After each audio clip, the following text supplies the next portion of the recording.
ena sesi na enya abobo ya na eden we abobolance eje MPP de ayi ambulance ebai ena Jo Mahama so de abobolance enso edi abanti abobolance versus ambulance e behwe ne ahunia ewumu eje no pay ya tena se me ndi kan bobo de obokrata ne so na afi yenko ensemu no ne yenkohwe dia ewumu nti misraw yefa de obokrata no na post a bai no emfa emra na fi yenko enim jesi still na YouTube no emai tina monhwe eno nso so emai ntimi sopa bomodin na monhwe ti de obokrata ne mra na yenhwe the various headlines bai anti na bo animu yo say EMP unveils the Amai development plan airport roads health facility among blueprint for the enclave nti no so hasi na alabi na da CCC GCB omatwi about 265 million Ghana cedi dividends in 5 years and so the amount omo enkrofo ni adenti the Bokrata graphic buy no ne die no yento asem na yenko yenim and per daily guide the Bokrata so aba ese nyina him bauxite mine local companies deserve fair chance ahemfo so na eka yesi dia dekefo enso ese ohun nyina him bauxite NDC na ba mu ni dika ode ma Ibrahim Mahama no ye ka so local companies and see de ma omo and now in the mind local companies Ibrahim eji da ma na wo fi nyina hin na no afa de nyina hin local company hu hia bium ti afa de modi ni nyina e ma abrofo de akọ ayo enti ode asem na eye ese eye ahemfuni kunkroni bi a ewo de uman se de bi omo de omo nko ba bi omo da so esum wo chehene nti omo de ho asem e de abaki I think say DJ Solis YouTube na banti mo betimi akwa ewo ti eno so ho asem aba and pay the new crusading guidance so de aba na ono so ka box site no ho asem say box site no sisi ano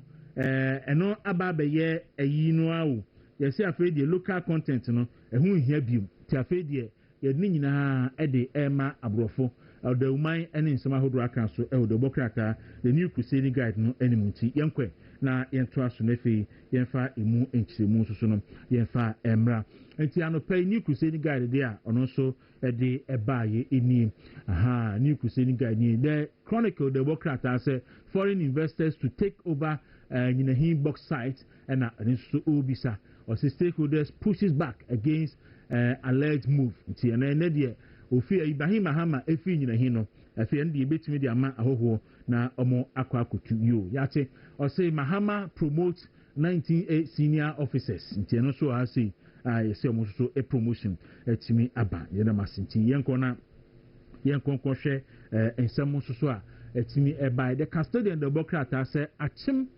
Odeuman and styles with Ebuakwa Traditional Council. Edin so aba se debi womo enko yomugu so Ebuakwa Traditional Council. Jenu so aba or see we are dying over falling prices, poor sales. Nti asita chima market the force yenim se pa di anka yanto aba amajo Mahama. Ye ba yi okodi nyema kodwa yento enema so a ne bo so nya kofam ni ade ama womo ebre pa nti womo so anu demu a omo isu nti the Bokrata yi e de ho asem aba any other headlines yanko anima na yenhwe the metro lines the Bokrata so de aba or say tricycle not abubola ambulance yo oboa Mahama ambulance no e fe no abubolance nti Mahama e de abubolance e na ode aba Mahama e de abubolance e na ode aba nti no so the Bokrata yi animo another prince so no yeso a commission project e won ho e na afi o say ensema hodo so a ewo the Bokrata enimu get fund eni Haruna Idris so ese omo de esi anipa teno so the Bokrata enimu yento aswe na yenko enkohwe the informal the Bokrata say Transparency International wants OSP distraction as NDC back court MPP questions AG take over teno so the Bokrata enimu tie say Transparency International force e dey na ekosui say OSP office no idea ba say emeko keta ase ne pro no mu be gu no NDC for debi we dey moye ne sa enyeyi tie no the Bokrata enimu hase and I say fighting against corruption Mahama rates OSP high tie no so the Bokrata enimu and declare too early get disqualified NDC for say obi a person call election bia we declare ntamo a obi disqualify tie no so the Bokrata e de ho asem e de aba yento asem na yenkoshe the daily gist Democrat also abedwaso no pay and also eka in a inbox site in wasem no say storms no depends Giadec boss no fingered in unfair due teno was say hot race for MPP first vice chair slot into the chairman Buga or Nanabi or the Mustafa Abdul Hamid doctor NFA afolokwe we ja sampine we ja obaya any edini bia ekaka nyina ewo race no emu Gatman education minister so yesi omutafo no so Democrat yi anymore any other headlines yen to aswe na yen hwe ne aka no efi yen fa emra the new center Democrat say airport roads health facility any ade na Ibrahim Mahama ese obeye edi ama da man fontie no so Democrat yi edi eho asem edi aba yen to aswe na yen konkohwe nsema hodua ebaye the Ghanaian publisher Democrat yi as in a Hillside project Giadec accused of sidelining local firms or the might cut ties with Ochihine, meaning a Democrat Ediaba and get funding so they no essay esro. Yen trust to na yen ko yenim. Afe the new publisher Democrat anu and so any or say economic revival not cosmetic and so to force in a eka. Afe nyoma rights to judges. Tiano so Democrat anyway. Bom koko and or say stop eating banku fufu at night in terms of Mahama and Eka. Akufo-Addo helped me get the my deal, Ibrahim Mahama and the other headlines. Yen to aswe na anyen asanso dia na ande yen kwen. So the Democrat na poswa eba and pay and yede ama so quickly no yen to aso na yen fa dwudwemu en fa emremo na ye kan no simple and dwudwemu no simple. Pato Charles for aba Charles no conference of assistant senior high school conference of heads of assistant senior high schools. Enti secondary school ahodo Ghana hasino. Headmaster for down no omunkabo mu ko ne friend Charles no. Na Charles for no abebo kokose. Ekosi ene enko na wie no. Se omante aban empanifo enka. Omuni option dan se ombe close various senior high schools no. Na enkolano akofi oye bisa se what is say me probably bisa se e de na asie ene ho akohia se close down schools atuyere nchem bia nsie na ne asi ni se John Dramani Mahama aban no entimi ntua feeding ontimi ntua teacher for ka schools ne ka emom nkoto aduane emma nkolano eni enti headmasters ne se I think the last time a mom muska so mon friend Jumano October last year. Into my free near mama. I fed the suppliers no and person be more money on the view. To now, only option than say on Babe Bank or say if he an econo say I buy one first car ma ye be jai and colano if he dino na and colony na munina akufi because I fed the suppliers no cry and person be my supplies view. We need any option the other and say ye be sa enti ya ni say o man pani Mahama oba ben mu no okromia mi ahodo bebre ehye na education sector no specifically bossa me kai so say about free education no na e be mi nsa one NPP for catch the Ghana for say John Mahama ba niema mienu ida say obegu senior high schools no free education obegu no ana say obesay no John Mahama jina paso kan say enya no kura da say oba obegu free education no na obeye ni yi na obeyi no or say in 1 year double track system na NPP di aba no obetwam in a year in a single year double track obetwam na nkola ni nyina akọ one track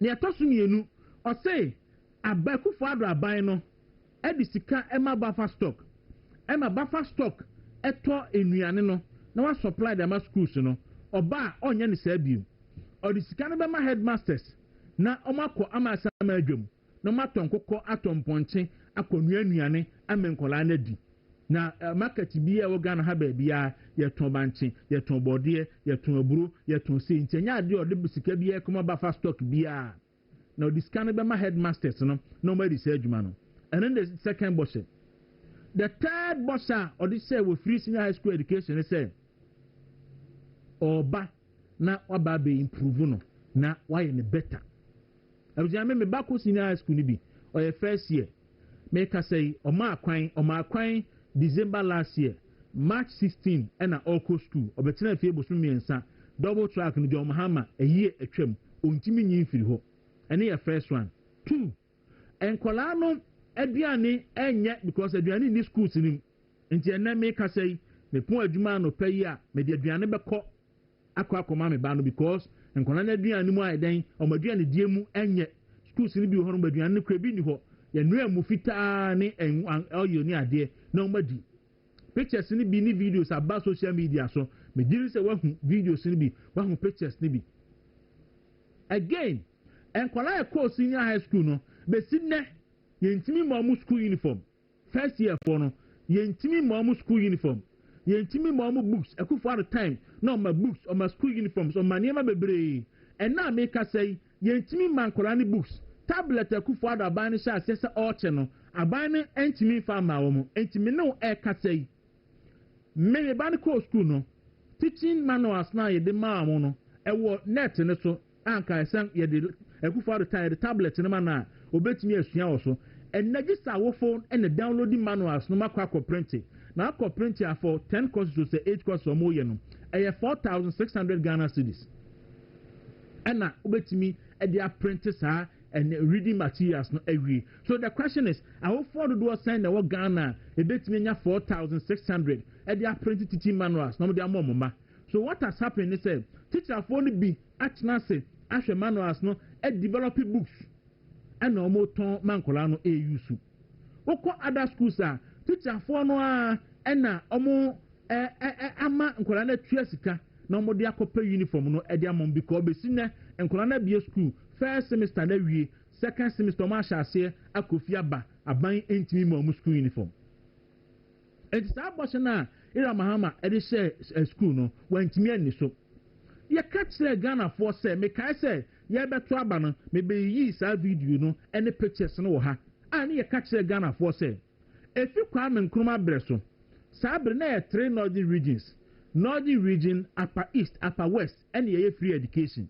And no cry na holy free in a kufado aye. John Mahama Breso, na feeding grant and co. Sika yan fan 12 yan man kolani nino. Yura John Mahama ne Breso dikaino. Na school feeding grant no na enko. Yet me 2 schools one northern region. Ebi abaya bosumi mienu. Now, my friend for a while, eco school because I see how for net school fees. Not the region for no and school fees. And no tino, ye mamma diani edni, etino, and Koranit et yet me to school, no matter betnefi. It's a catcher Ghana for say. Schools all Ghana, I think last time we checked him say about 700 or so. Senior high schools. And a so one kakrebi and there was a train of the regions no. Near Mahama on 3 feeding colano. Na nkampese schools all Ghana nyina no wa fidi wo mo enti munyai monto aba madyo Mahama Ghana fo amua omo tenase e mayira Mahama e de tekremade e de dada Ghana fo say o ba be free education yiye e na make say owufo bia wo ba ko senior high school bia no me na make kiro because me ba ko bi me ba ko bi o first year na no me de ne ko e ka me boy enya asem ketwa to niema saa ene yede ne koye yede omo ko wie no aban textbooks aban exercise books ene niema esa aban de momo ena ameka sei enkoye tablet akufo ada aban ni sha ase so de ma schools no ena ameka sei esizi me no ka sei headmasters no ebo amane sei schools no aduane nim oma free nuane saa de man koran saa mafedie akafo dan wo muntie netwam na aban fa sika ma on betu to schools nim nkoran akwa akotena fi and no the situation e wo Ghana enti adie na era Mahama o say Ghana for ba watimedi so me ba metu kokum akọ 6,000 or buy what so about 2,500 and then akuafo osu ukọ akuafo mfo mu a omado beans omado bibie egu ho ya tebo no so a menem ebro bag ba ko na be 250 300 depend on baby awo 400 enso mu nya atofo ni nyina egu a essay and then anka ye kofa kokọ abamanfo kofa bode ba enso to na manfo kofa body ebegu a ne nyina egudwam na apro bayere na apro bibia na apro na asenkrofo nto udu marketa hodo a adwadifo yi esu ira mahama eho nyina asai ena make say dumso ye ka kire mo say ira mahama de oni dumso ne nenam entonya abedu se apa omba chance adum no onsi o da bi omosi o say eba ye ya dum na amendra Kwaku bonsam a oye campaign man DC for and draw to social media so say afedi John Jinapon edundum kan e de gujo mahama ni mu ase Kwaku bonsam o se John Jinapon aseda na o dundum kan e de gujo mahama ni mu ase ya ka kire mo enti kire me sector NDC aban baaye bosho se ho no watimi adu so kire yen ba bia ni ho okwa education okwa health hwe health na anu ne esiye afeni ye ka no ira mahama ne buafu a wodi atem o se bo hwe baaye akufo adu ko ambulance fed baaye akufo adu ne bawumia e drone delivery service e baaye ai ne edi chendro wa ba betwetwam drone centers nyina wo tutum because bawumia na de baaye wo tutuma wi a was makofa compatible e de ahye abobo ye achi so mo fa nko chendro are you serious Kobisa health professionals no senia na asa drone delivery service no esibua wo mo Kobisa health professionals wo nkrom ketuamu na kobisa wo mo wosi makoto abobo ya district bia abobo ya baako ena mede ayi compartment ase akiri se omonfa vaccine ini nduru envangum na omonfa nko wa bre a so bi ewo nyambe kire na health center ho a yebetimi drone a fly drone fi omena ko suhum e di abre no so bi won payem obi wo ekuku a obi wo kransan a yebetimi fly drone na e di aduro e di akwa no wo se da bi eno nye na meto abobo ya na mede ayi compartment ase akiri na memfa ngum na masa wafanya mi krom ekokuku ya kwa kransan a wo se saa kwan ne yemfa bobo ya amfa so se saa kwan no yemfa abobo ya emfa so na the compartment ahye ade akisi yemfa nko ye kan na mahama abuafu we a wo dia bai akufo ade ne bawumia eto ambulance no wo so na wo to abobolance enti abobolance versus ambulance ye kan na abuafu na wo kasa enye Ghana fo panie wonko aba mu a akokon ketekete wosimechi nkokon kete na wo de ahye ni pansa wonko aba mu a ye wi to ambulance na wo to abobo ya wonko aba mu a se MPP edwini vision ni sunu mo ko manim no wo de da bia na o fama na wo ba na wo ti Ghana fo kwati why enti no ya ofu a me pa cha oba no fresku mu ho na obenya aduane a fakọ na fakọ ma aba no na aduane ni schools nim enkona na aduane die mu enye enti yo ofu a fresku mu ho na bisa house master no na obepe aduane kakra o de akwa akogya no na oba no enya aduane papa di because nkona no sofa emme na fe di chancefo sa obodada mo so discover be ma kwa ama sa madwuma koton kokko no na mani age ohun se sa sika no kwa watwam on fama mo ene on fama mo o de contract no ama NDC constituency chairman ene NDC constituency and regional executive nti omo nenne omo supply nyoma e wo various senior high schools. That is Yera John Dramani Mahama for you.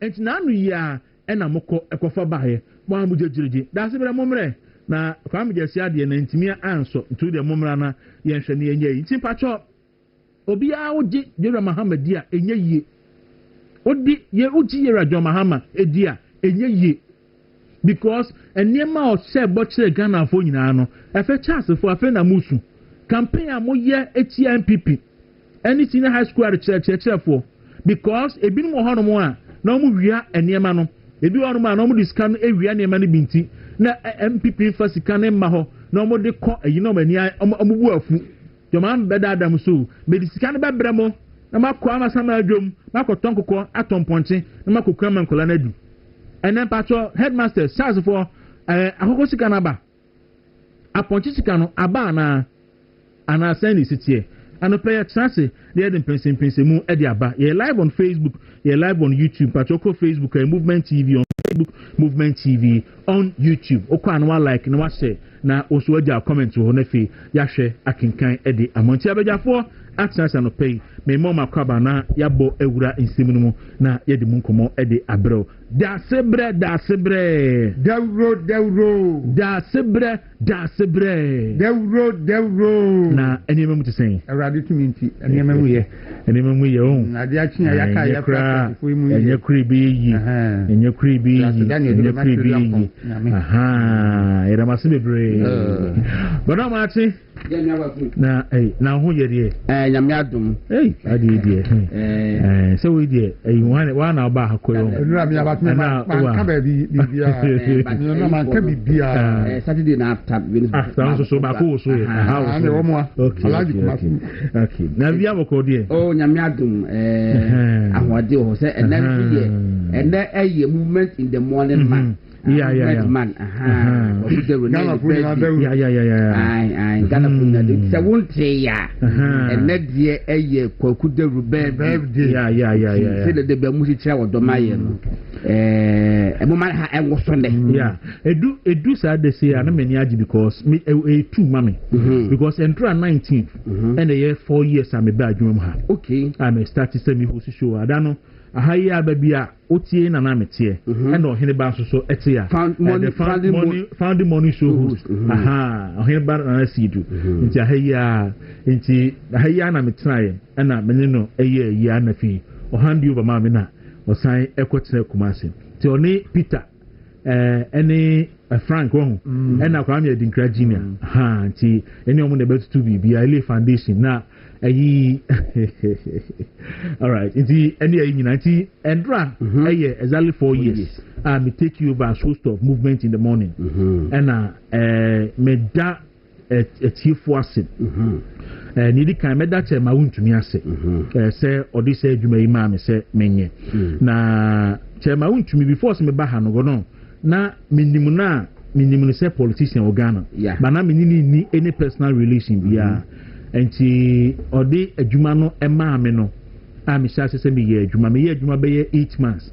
na me nte chairman ka so I have to go and look for him na me ko bi say na chairman adwuma no me nte won kan sisi no say fa wa adwene odi adwuma na show fa wa adwene e show with the fa adwene eye adwuma no and metimi aka say go no me nipa bebere aye adwuma but chairman eye nipa cancer adwuma ni bi adwene na adwuma efo ho a chema wuntumi eye one of them na obi a oyin papa anso chema wuntumi obi a wonimu no eno okana asem bone ba fi say me anu kwasem me so me wachi na me hu ni differently ba me ben no me hu say enipa so far me ne o ma ye adwuma de ya nyesa meti enti na meka yesi me nyi papa ba ko mu a me chema wuntumi yesi me nyi ba ko a me ma wuntumi ti me dan ase so this opportunity ma me na me fa so na ora fortunately me of daily formerly daily guide now daily gist any minu apani ns kofi osu bempa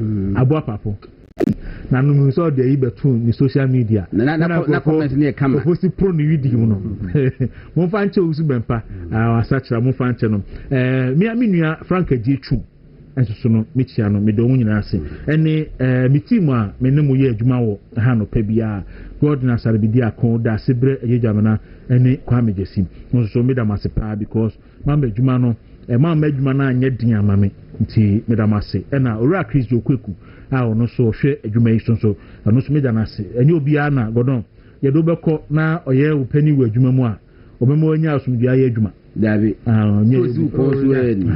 ni pani bi ono mu a ye kwasa woni ni ko hye na ase a chese problems nko a obesada chese be ma problem ankasa ba we so de ye hunu ne sa anti ono so me da na sepa obi ono magodon ya bre o me ka se gra me ba ha no me be tu obi that me be du kuma se be du ha no na Sunday ana me se me me hwa dwuma mu ansan na sa me ba me be hia obi a me ni no di o si di wani no masa chese wa hwe mani se ni o si di wani wa ha no ayo asa chese won timi nka do we no no ansa na me fresh na se o si di nkomo kasa nso ampa ya ye kasa nko ye no obi nko ye dwuma obi won ma ye do kwhye na se da se bre se di obezi di wani no wa we ba ora Chris Kwaku anye sa nti ono so ye na nti 4 years as host of movement in the morning nti 4 years of being the morning man being the movement man and then so no eye me birthday nti ne se me di me anniversary no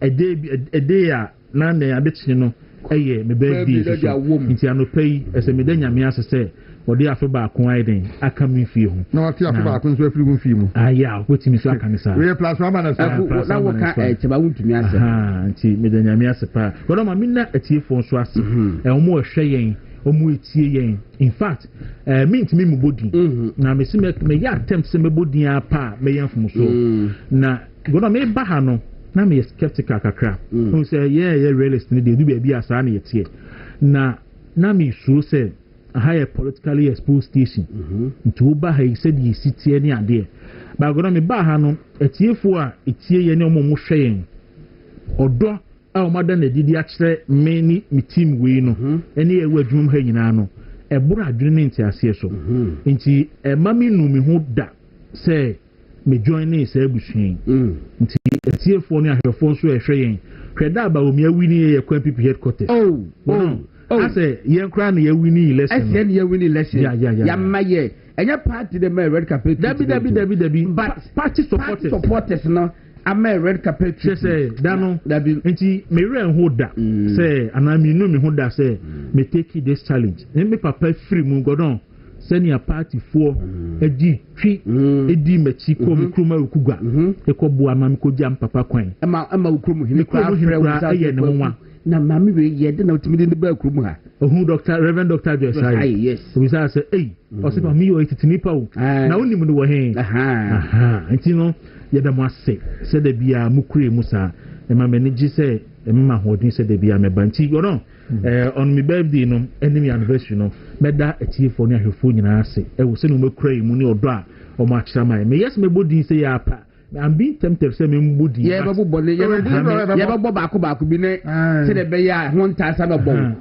wona wodi birthday mɛbɔ din yɛbɛbɔ one or two mɛyɛ mfom so sɛ akem right ɛntire busafo ɛsɛ de Kwaku kan earlier no yɛda mase ɛbɛyɛ yɛ sɛ wobɛso radio station na sɛ TV station wobɛso aba adwuma homakye na wobɛkasa akasa wobɛkwan ne nipa bia anti na ɔmansa ama wo feedback ɛna no abrantie bi akwabi ko yesu na obi phone line bi ya kasa sa obi afre afre abusu afan fanche last no na your network na your network na afu bi afre na to the extent say abrantie bi akota ne station ebu krum enkran krum ha ya o wakutwa da pa body ruachi aka de pepe gire na yete ibebe 3 days o yanti it means obi anti station no e de yin ko share baabi e no sam ho te se na je what na se mi twabo monte ya na medidi matter na ka bi atropa mama mi o me phone so nchira afa no baby am ya hwe o ne so ye e do re for atem bi no etino ye da mase se de tuli bi ade technical issues ko ba na ye chi kakra bi se de na si hamo no me feedback no and am guidance ne di yeah if I go no uti se unyi obi ti se ye maame phone no ka kire wo se media mu ye show na se etiko na e blue no kura me hwa ko nsem beba odo na e motivation kase se nipa no wo do sonko de ma se blue no etiko na anim ye blue a yes on change na mo tena se hwa se mo beside den ababak at joyces ayes so no so anopa mo say o esofu ni international e bi anopa program bi Monday voice ne se be extend kakra bi a hwa no akosi ye I am missing out me wi sifa me ba be it wo wie na se be 11 a no atase no wahwe afi no so di the commentary ever abochefu at this avec money ade ade sa e no mo ye no ye da mu nyina ase but enene die ene Kwaku deru birthday that's it o man wo so enra ya mi ya na say enra na kam start your promotion no enra no oba no pa no bitimi okikodu hwem say ma din kwasna meni abo but ya hwefo ye jomudi ye be declare the week long celebration and then one to the jama na match na ewo ndi ibia ni ye hwemo say de mo je no akwa bi de o ye ma me dan no we kwata ano ntia ne nam ye be de nyame ase ya da ayo pani bi wo kuma se friend Mr. Samocheyo okay wo so wo peche ma wontumi ade nti wo peche ma wontumi a ye question no ko bisa no eno no nkwan so na aka sa nipa be ko be ten na o ataka sa se mo se o ko bisa che ma wontumi se Dawuro Gordon ni das be ko sese mo hin fa no do be sia o say mo busa this question mo pe chema e busa no so o ko sese ni pa no hin no do nyina be sia ah click sa ya sa ni nyame ye na ade ma call radio stations e bi kakra de mi hu sa bond we bi do be station bi ada and honestly say there's a telepathic feeling messages be free bana na me sim kind messages here be din ba ma sorry penny me senior presbyter and they will say senior presbyter senior or you senior enti mame antivera wo covenant presby wo lankwanta 9 there was ugune ni mazen we kotu awunti mun kotu yino kotu ba enyo enti me senior presbyter we dey so jina safunu nyina na mu no awo shi me birthday no enti antivera good morning to you minim so hu me ache na say dwumade bi nti weekend na maso ayeshi minim so bi hu me enche kra 2 weeks time na me dey ofedi kan na Kwaku nti bi hu me enti me da sepa so ewo asafunu nyina so any me who send people be send messages engineer do search mine any so you know asvapa so omuni number na dada messages in the damas ekrasi MC o say me am gina he bi ni bi so ni engineer so mumu number de bi ni bi so ni mumu number be kwa na fa na so mumu number na ye 0542 10 80 88 that's very so 0542 but what 88 me number no that's what otokoko ampa na me the number koko krache we never be share we am so fan number mama usia hona isa obi na me grateful and I say now phone na say catch them o catch them na mkoele how am friend what hey what you ati number na guti yeah so Bible quotation coming to me Bible kwa so Bible no so kra o ya de we dey Bible no dey o ya de pa okay see that's my number na that's Bible no 0542 10 80 88 okay simple kra pastor enye Dawuro ne beba Frank and one yes adakam la Frank na dia tu all right so abuzia eno anu me say professor me babu di otibu adi send me message ono so ne ba Eco Senior High School na ne ba no ono so no yesi aduane membo school di o se ehun se aduane ni ho ma ono so no na o hwe ayi bibia je say afi o to aduane di akọ na me de mitia yeye o de mitia yeye no se ko mu si yire enti aha na me nka ba school no makọ ko mu si yire Godon ko mu si yire nti ma o ho ato kakra yesi do baby wo ho yesi se dodu adabanti ase a okurun kwantanka mu na anti ko mu si yire uni wa banso agromu udi mpem anti se dodu adabanti ase a okurun kwantanka mu na anti ko mu si yire Godon wa he ni nyina ni nyina nti we adwo mama ema aduane ni school si me ya de abu aso ho me da because komo de no apa ko mu sigiri ho na so akwa akwohwe na wapa aduane amanadi nti eno anu nti ne nkorofo osu aduane ni ho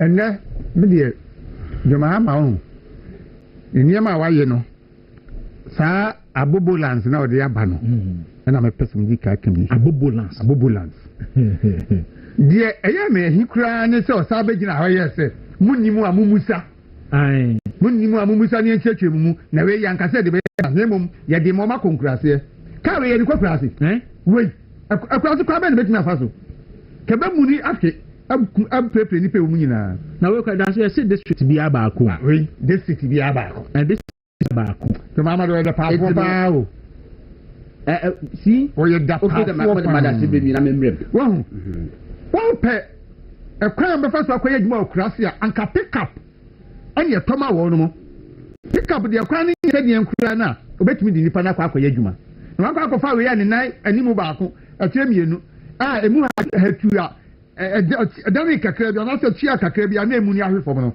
sɛ ɛyɛ deɛ ama wɔn sɛ ɛne na wɔn fa nkɔ na nyɛ ambulance ntimu nimu a mu misa wogyina wei ho a wɔkasa no ɛnyɛ wɔ niwu pɛsɛ maa ma ɛnyɛ wɔ niwu sɛ obi ɛde dako akra ambulance a ɛte sɛ emergency hospital emergency ward aba nipa yare mpo ni nya ba bi fa no to ya betu aka ni yare e ambulance ni mu aba 307 a day na aba na be ye bi abaye wi obi si hospitals ujwa wanu mu kire nursing trainees ze obewie ni nyina na afọ madwuma oba ye container na awde akoti sisim ya me bi se no na ade be nipa yare enti de ba adwene na wo wutini president Mahama ni NDC for de ba adwene pa e na wo mutini mo se eni bia ba no mo de o mu hunu bie de bia no on pese ye tena ye ABC mu enti ye akwa ya anim no na o mo twe yen sai se go mo catch so me ye research na Ghana for say de so fun kan ye no ye ni ya jimi no do so nti Ghana for ye ni ya jimi no ye do so nti ye kwato aba Mahama ni ye ja Dr. Bawumia ho enele hwede ode ye Ghana for nanka wo manya ye nya mfie kwa aduosia nkono so aduoso no we ye kra we di breye say ye mfa ema health workers no mfa nya adwuma ye mfa nsanya ambulance kra ye ma health workers o say ai we ni ma bisisa na compartment bi wa tire ye di no gum ai am say compartment bi me bojo Mahama bi o say adwene ketwa look adwene ni swa so tisa ambulance no that's it obi ada adwene aso da say ye nko si drone delivery center wo omena ko suhu no obi yare na yehia na owoka obi a yehia vaccine na COVID-19 ba yi ye di drone and the deliver vaccine enti vaccine no yetimi deliver fi suhu kokofodua yetimi de back ropon yetimi de ko asaman kase nyina na ye de ko o se eno nye enti ba yi close sa centers no na mo wakofa abobo ya e de compartment atu achiri si efa vaccine engum da sibre krom o de me nkyere wachire efi kofodu ha na menimpa ufi kofodu a nyame krom na o de kokukua kransan ko esa sa aka no abobo na se betimi afaso a entimi nko me wan ko drones with the press of one button send arano St. George go press ya na ni agu o ta no frefre betimi dia o se no nye na ma abobo lance na wo de ko John Mahama research no we defective research that's when call for friend number no yes remo before some call God no you send a message be ma me can say happy birthday there. I remember one morning Krobia Santi called me that Nana has surgery follow movement in the morning political show. That is the rules number. Let us act shadow producers. Since then my morning has been movement in the morning. To you Gordon, Dasibre, and Mr. Santi, who always projects on your screen, but we don't know if it's white or blue. And or the other, so I beg to you. And in fact, some of Nipani Binsua, a word that say Kwabra Santi, he has been very fantastic. Just that, and I say, I'm saying, oh, church, you can catch it. But around the catcher Kwabra say, many unity, so I do my honor also, ho enketri, and I beg this other counties here, I too. Do you send the dinner the master? What do you cut? All right, or do you cut? Right, you know, Mr. Santi, so baby, will be a channel. Unfortunately, no be binti ese Mr. Santi, a free and check-a-cra. Into Eric, ne Gideon, and a take you by name, Martinum, a shetri. So Mr. Santi has been very fantastic to our course. Tiano Pebia, Mr. Santi for wait to so. Mr. Santi for wait to so. Baby will be an pay channel. But on.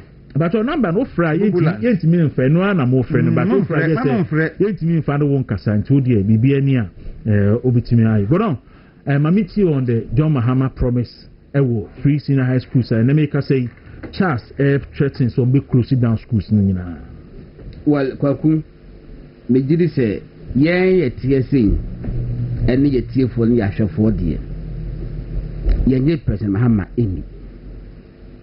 And to some extent, by extension, the Mahama Bush of Onokoye new Munina in. So Bekai said, President Mahama Elusun election 2016. Filfana Munugwase Pension. Yes. The Bush of Ono Echo truck story. Yeah, Echo Daily Graphic. Echo Tears come my Daily Graphic. Yeah. And my mother to Daily Graphic front page say, President Mahama was real Filfana Munugwase Pension. Omo contest election were going to be. Yeah. Me can't say story ne pa. Oh, eti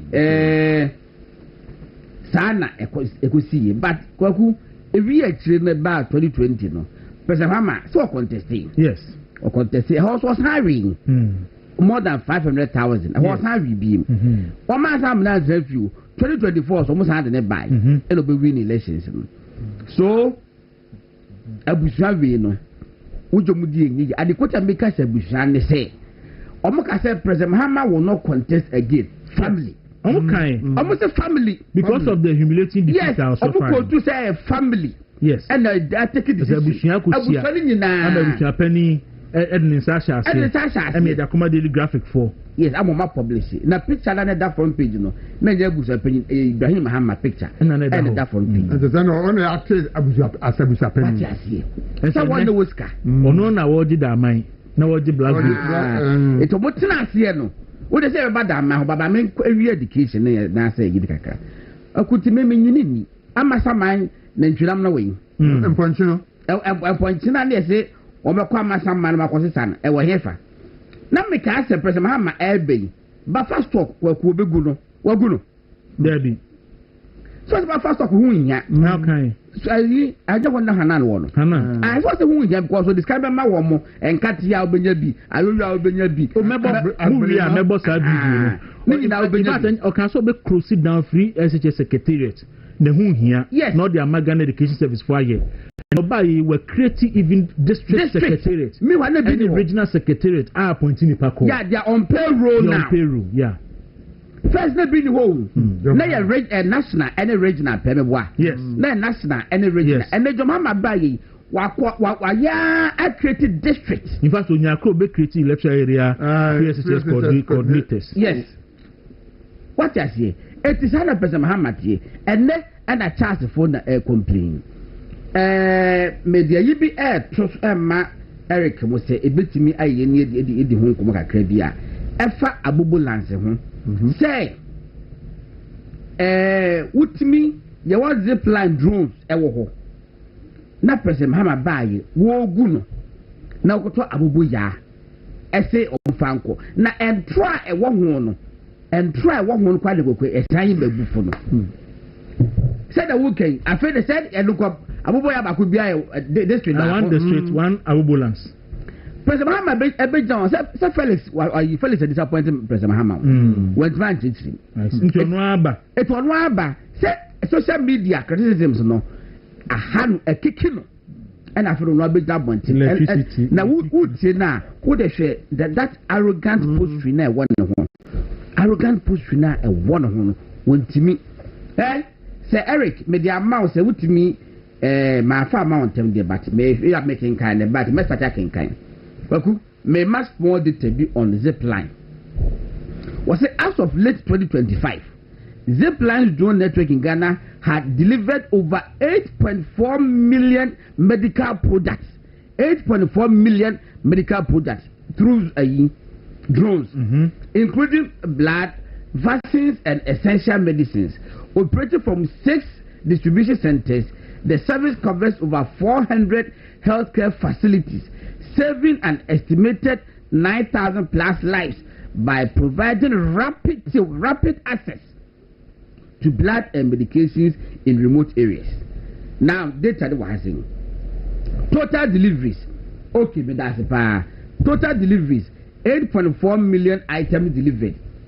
Lives saved 9,228 lives saved as of late 2025.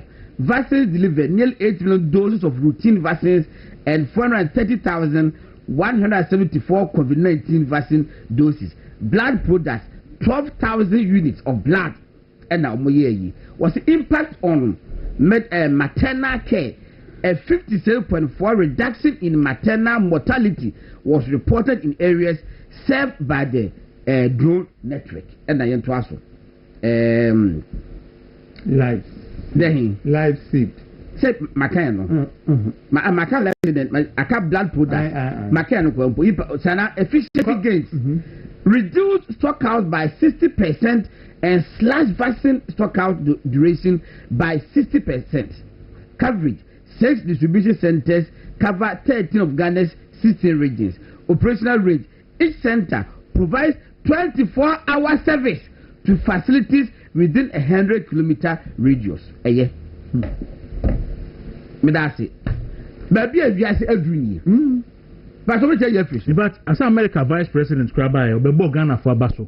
say BC that we are say Ghana did drone drone yes America for the UK for nyina no ebe fa technology no so co-pilot ya adwuma if I made a zip line dey me ho kakra Dr. Mahmoud Bamia edwen ho ka kire na Akufo Addo no ka so woni ho dwuma Dr. Bamia eko Silicon Valley na mencha de mene de koy enti Silicon Valley young guys here be demonstration chere mo ka kire say eyifo wo bi Kenya no Rwanda yes am ka say Rwanda fo e wo bi kitua bi but said the Dr. Bamia so see pen no if I say more time no mutibia the large scale kese was not right then kitua bi na very like piloting but yet then they no pede kese pa and no year demonstration ya say na F and Kwaku wo hwe time na ye betibi ye no treat me save more lives no hwe primary health care ya president Hamas won the abe wo hada dey hwe ankwara do mu ye no ma ye story bi say do wa say ma me bi and na wo twam na omo testing na yi ma no ne friend say ni BP na ni BP 200 over something na be na duri die say enye primary health care the buy ya e kada no kubewu na wo twam enti ye no wa say we like na ma me ni twam what you say obi a wo twam na me e kon be no na ye no ani wo bi a se be pedu asa aboate afro no obi a wo hia moja wakwa awo so hia moja wo hia edro bi a se de man ntem na drone yetu in fact se kwani ye se de kwampa say if you don't do one don't free kolebu e ko do akwa wo the drone we kwa dia few minutes na alande no wanya ya no take my say nipa more than 9,000 lives and now by ya boni be say you are reversing all the gains that you've been able to achieve e ko bejimi bre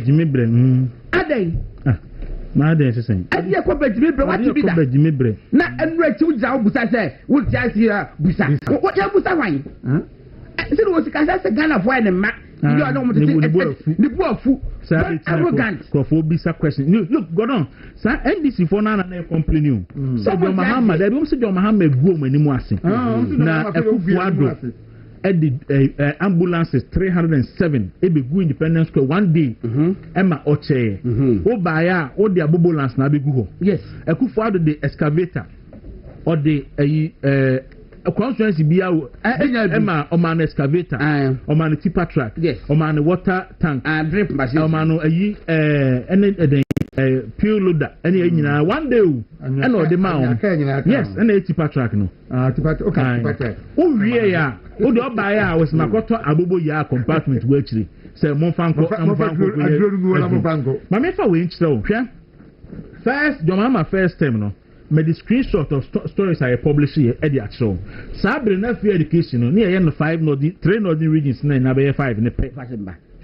Government to deploy drip machine for nationwide farm road construction.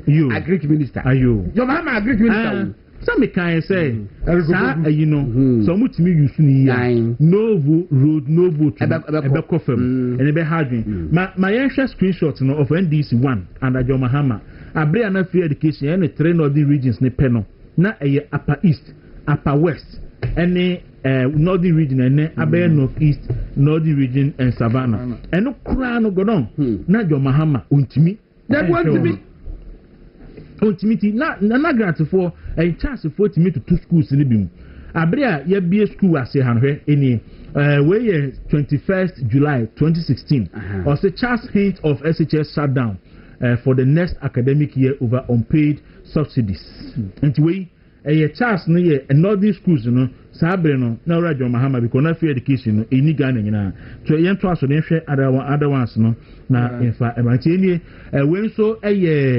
Tuesday August 6 2013 or say schools in 3 northern regions faces imminent closure over unpaid feeding fees nti no so eni na yanda Radio Mahama kruya yen to aso say SHS in northern Ghana cry over feeding grants and so December 31 2016 na still in Kyo Musika Enfama Womoye Yanto Asuna Yenhwe I'll say creditors chase chats over unpaid debts as they threaten to close down secondary schools but today it's no hefa date on Saturday 23rd July 2016 nti no na that time no mo threaten some back to school na for say 83 senior high school delay reopening due to lack of feeding grant when so January 14 2014 and throughout John Mahama the first time no from 2013 to 2016 na only 3 senior high schools and a free education na ontimi nti omoka and free education no na feeding pe a feeding pe and na go for the feeding for the ya difference mem at say car comprehensive insurance and the Muhammad there no third party insurance enti ne atienie na ku for do bresu godon and na ku for do mama books textbooks exercise bibia ne bros na me see na me ba wo school ho godon omo bi school akọ first semester ba omo ntimi besi no munya ntade ankora no be show nti nkora no gusu she kaki ene white top schools a omo nsuro mo ho no teacher for na jinkora ni sika akwa ntade no schools omo no efo sem person budi aba hye so no ayese omo nton ntade ne mankola no nti enkosi na ahia aba de beba no nkora no be koso ahye kaki ene white shirt no no mo dia ko school na me yakwohwe bosha jo Muhammad de share teacher school for ni Ghana for abri ani ye ka che Ghana for say oba say free education no yakwohwe video no famra. I started free 2015. I launched it. The video is there, is on social media. I'm sure many of you have seen it. We started with day students, and then in 2016 we added boarding students. And this government came and continued. How will a person who started a program then come and abolish it? NDC is going to make free SHS better. We are going to improve the free SHS.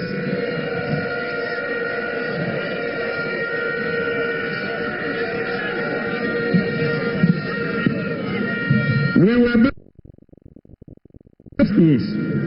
We didn't finish before we left. We finished some of them. Today, there are children in some of them. Others too were very near completion. This new government came and abandoned all of them. And so, let me tell you what we'll do. When we come, we will fast track the completion of the 200 schools we're building, so that children can have enough vacancies in secondary schools to be able to get a quality education.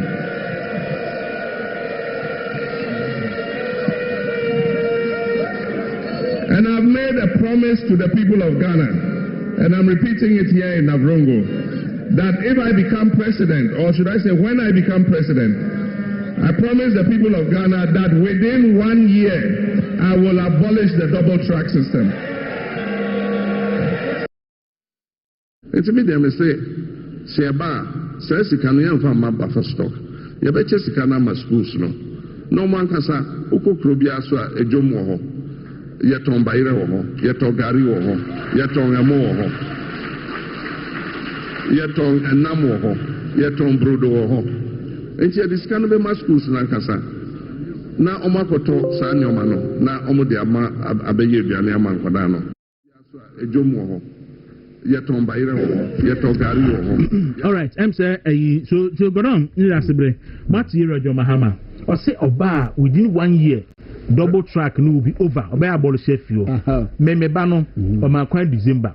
Obetina fio from 19th December to 16th March. And so no back to school. So 19th December to 16th March. Enya boso me so saying. And so no back to school. And na okwe.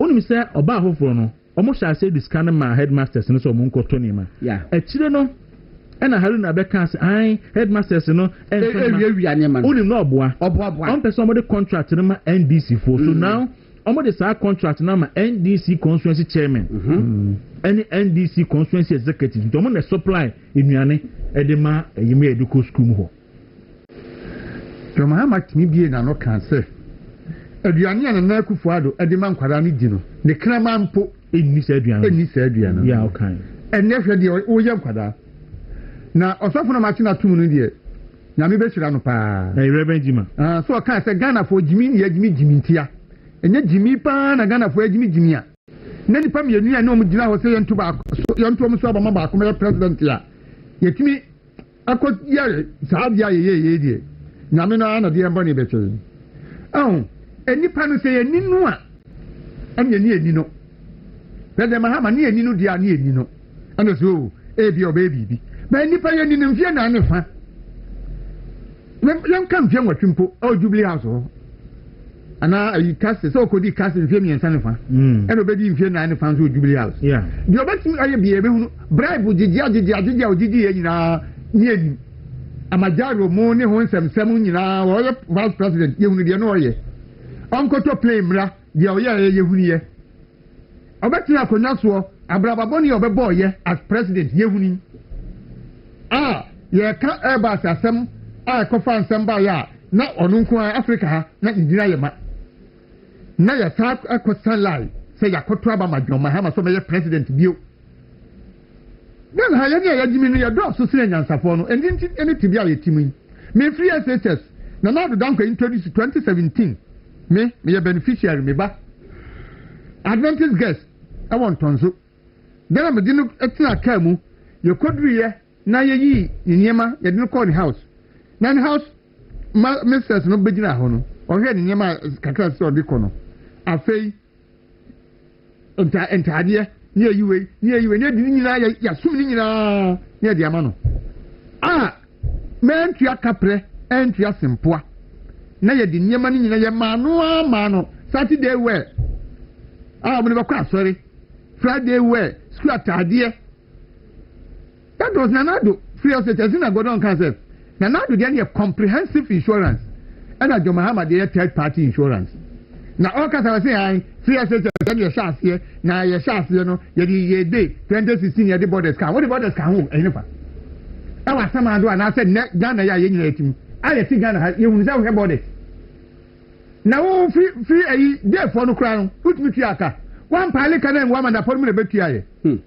nya wa ko nyina bontina wo dwa onum say ye ne de baaye na ye de baaye no ye nsa begu no ene wagu no opeso dan kwa kese ye ne de baaye so won no ye ne hit ati Ghana for de ye fa mu afiwe no nse de besu nyansa na no staff so nyame ma ye kwanya bio na ye koto aba no a ye ntra o man dis for me dada ye da bia na wa be dada ye na ma be je pa na fi o ma ye ni ma basa e wo mari well say you better feel I bet me feel okay this say Kwaku the so nkoma aba ene da mines na Kwaku me so President Mahama ba no opposition leader no asema o ka fa na Akufo Addo na bushafo o wa no asa abo ama ni o so mu US cam okay so benya me ba na me hwehwe no to de to aso na me hwehwe wona me de nyina wona me de ba ho do free e na weekend dinner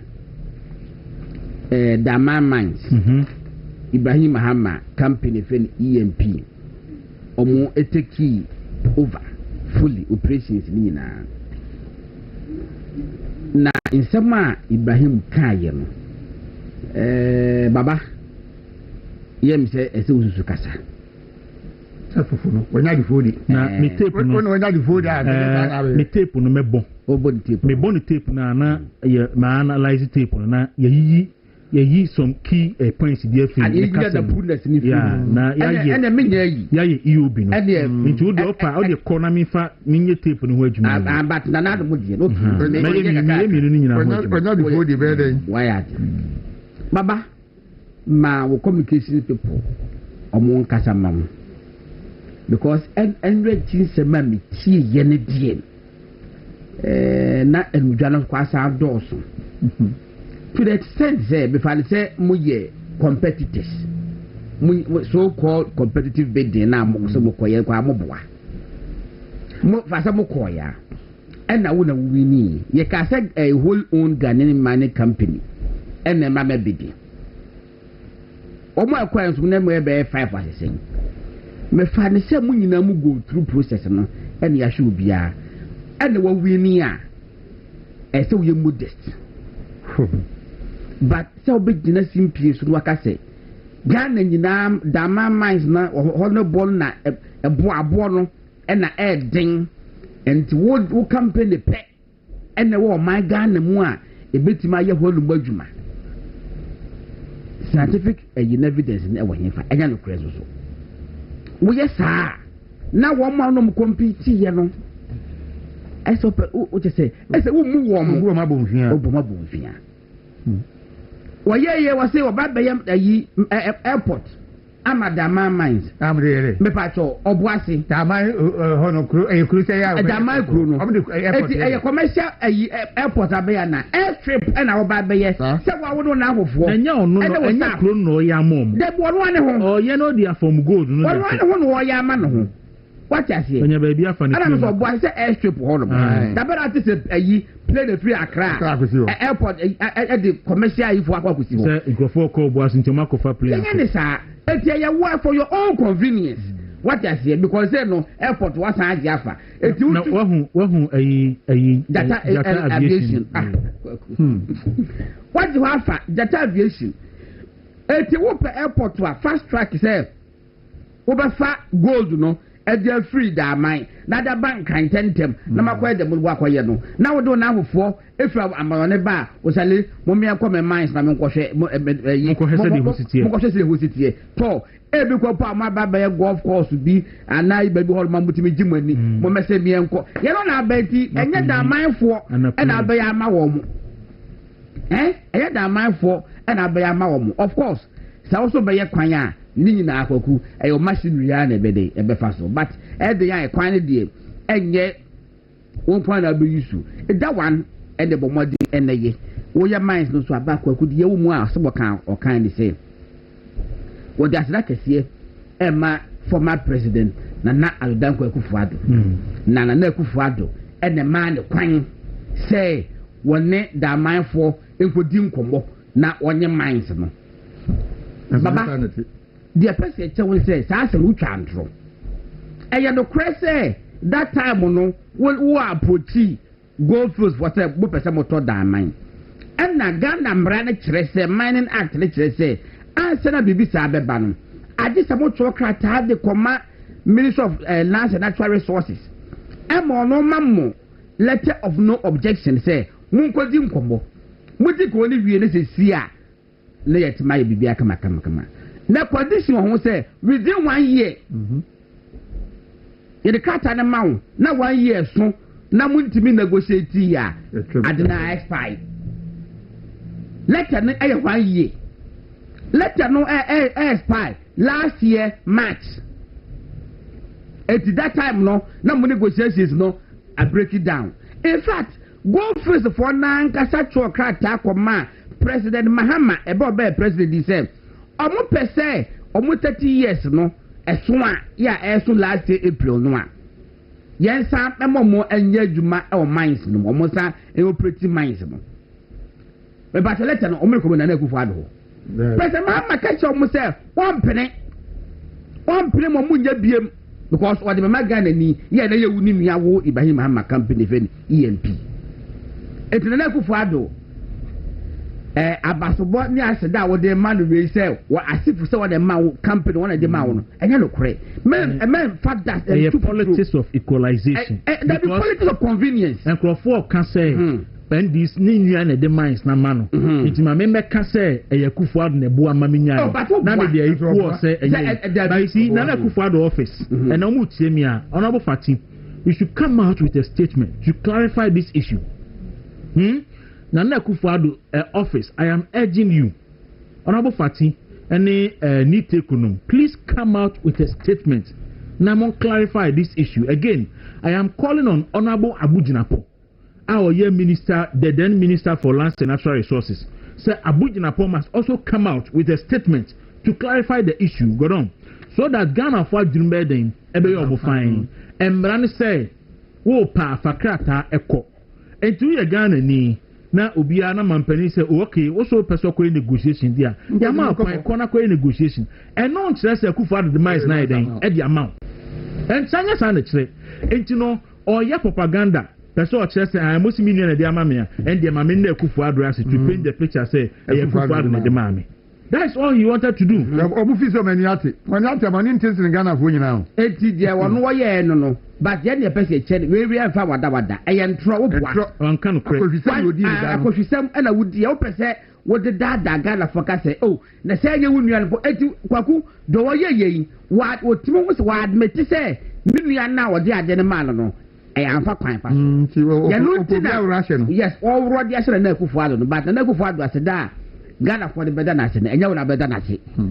Ghana for other than Kufu was it, never put before so external. Kwaku, almost so a crater, a brand and fed Elliot to Secretary can kind of in fact, before so before crater, and so Bisa said, Abriana Mahama, di a Kufu at Sam George Samija and Finu dinner Kufu at say. One in the bushing for from Ghana, Japadina, family and friends. Emma Mahama can't say, a kufa the Nuanum a Jessica, a manono. Na Ibrahim Mahama and him say, a kufa the Dama mice a mano. I have one mabon Tiame can say, oh, there be a kufa and yet the bushing for Canamo or Mama Hammer bushing for to be. Ah, Miss Majibi. One mamma can assume without Mrs. I didn't Ibrahim Mahama can and me too. Sa campaign period ni nyana ene ansa na oba be yano go don before so be concrete ano so no me 2 videos ano pay na me mo na fe mi onya kwan akoso yeni kan mo ye bebo me mo ne me mo Ibrahim Mahama na ase me mo Mahama den first but Mahama den first okay me mo John Mahama interview with Kwesi Pratt na yenkoti nsema ode atudwa yenkonkoti mra. This finance minister, you know what he's interested in? All he's interested in is going on the bond market and borrowing money because he benefits from it indirectly. His company is at the bottom of borrowing all these Euro bonds. He's borrowed $9 billion from the bond market in 4 years. And every bond he floats, Data Bank makes money out of it through proxies and other things, you know. And so this clearly conflict of interest. The president knows about this. You know, and that's why he says, I'm too old to be corrupt. I'm not going to steal your money. Because he knew his relatives would steal the money for him. And that's exactly what's happening. You know, he can go to a plush retirement because of Oyata and Gabi and everybody will look after him. Bumpty and Co. will all look after him. You know, this finance minister, you know what he's interested in? Mahama. Yes. Abriana Oka, Ninti Akufo ne kom fa so de den edi wieska yes e wa duma se pa so I will break up our class ma yen kombo te wa so din 4 minutes 30 seconds Ibrahim Mahama weekend e wo Daman yenko TV yenko he video nimra. We've applied for Daman to have an airport, and Daman within 6 months will have an airport such that we can fly to Accra easily from here.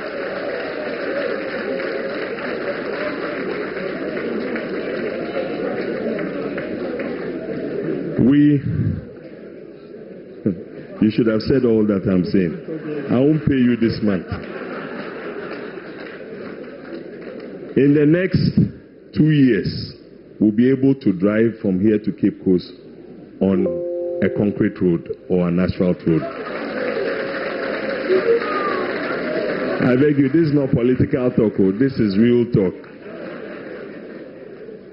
We're looking to put hospitals. I saw the youth. Is the youth here? The Daman youth. Where are they? My youth. Thank you. You talked about a hospital. I'm looking to put 2 big hospitals in Daman. Not Daman alone. Is it Daman and Ateku? Or we will put it together. And Aboso. So what I want to say is that whatever money we make from here, we will reinvest it here. And I want to build my own personal house here. So I'll be living with you, Nananom. But after 30 years, I asked myself that, look, can we just still be contractors? We can't do that. After 30 years, I just said to myself that, listen, and Goldfields offered this mine to me. Point of correction, I didn't just spring up to say I want to own that mine. Goldfields said in 2022, we're going to close the mine and we want you to take over, but we'll sell it to you. And I said, you can't sell it to me because you've cheated me all these years. So you have to give it to me. So we agreed. They told me to go to government and get a no objection letter. I went in there.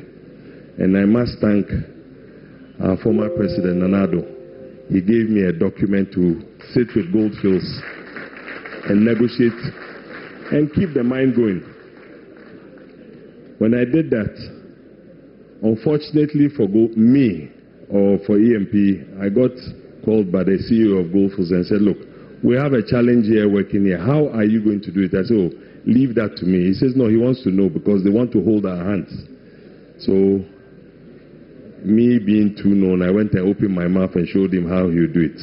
Then he later also said they'll change their mind. I said, no, you can't change your mind. You told all of us you were going, so please go and leave us to do. Fortunately, government came in there and said, look, they'll hand it over. So we engaged government to let them know that mining is not just buying equipment and working in there. It is the key people that you need to put together. So I said, look, if I don't do it today, there's no Ghanaian in this country who can run a mine as hard as Damai, because Damai's rock is the hardest rock in, would I say, Africa. So even when you bring machines and you have a life of the machine to say you get 10,000, you never get 10,000 hours, you get less hours. So I engaged government and told them that, look, we'll have to do a big cut, which Gold Fields would have spent about $1.4 billion to do it. But we know how to do it because we have all the other satellite pits to be able to feed in to do. So we did a bankable study, we looked at it and noticed that we could do it. We approached a few of the banks. In here, the bankers are here. One has given us 650 million, another 600. They are competing against themselves, but before they won't follow us. But thank you for coming. I would say that, look, if we all put our minds together, this is a success story. And the plan I have for Damai is not a joke. I just want to prove that we can invest in ourselves in this country. I want to pledge, I want to say it for everybody to hear. I got a text from one of our young men. I mean, some pay attention to that part now. Saying Damai for a Gold Fields for no catch any say. On Trekwan Obefasua, Obemanage mines no. And of course, some na Gold Fields, Gold Fields for buy say, I've heard the mines in the crowd, Omunya Mubim, Umpomadi, Obemanage Omadi. And now, or say, and your own penny. Fortunately, no, na ne branch aba. And how all kind of fast, no, say, and I buying. Fortunately, none of branch aba. Na bram President Mahama, and na ne bra day, and assembly some all can no say. And I Kukwado, Emma and Crata assembly Gold Fields from negotiation. No more handy because no matter so more. And almost so much you say, could be now, Mr. Mubwa, Manyaka, some mobile de Mamma dear, Major Force. And unfortunately, no, not a bride day, and I'm a bride, Jimani. And Penny Ampassi, who said, Amako Fibua, and a truck crata, can say what Jimmy Nephi, a Gold Fields for some. Before then. But Eric Falete be to Subami. Where you go first for Angasa manager. Okay. Kata or Chokoma, Efisu. Yeah, I say I read ya. Kwaku Enye. Okay. Enti letter no. Dated. There's a from. Okay, na that's one. Enti kata ni dated 12 April 2025. Was say that last year I feel paper was a note from Elliot. Was say, dear police, this note is to inform you that our application to this note is to inform you that our application for the extension of the Daman main money lease, which expires on 18th April 2025, has been rejected. Which means that letter na Nakufuado de ma, Nakufuado time ye de ma, you know. Ibrahim, na ayemut, na adiagu. It is of no consequence. Now I say, in the absence of a mining lease, the company is unable to continue operations at their mine beyond 18 April 2025 and will be required to vacate the lease area by that date. We have tabled and what transfer. Did I make a mistake? A confirm say President Mahama Baye, one of the most significant decisions will take here in his first 5 months, and they say that my mines Waji was over Momubi. Obaye na April, by way letter April. Na Phyllis Kwaku for Su, and letter back also by after 12 April, dear no opportunity acquired by Mekayano. Phyllis Kwaku for Su, a confirmed the Elliot Troy, say President Mahama say one fab mines the Momubi. No Momono or the Maganin. Saka tell about one to Phyllis trouble you, and now ministers who didn't the Babonti. Felix then was here the categorical say President Mahama say Ghana for also condo. It is a Wajia, what different of Munsama, what the Magana ni.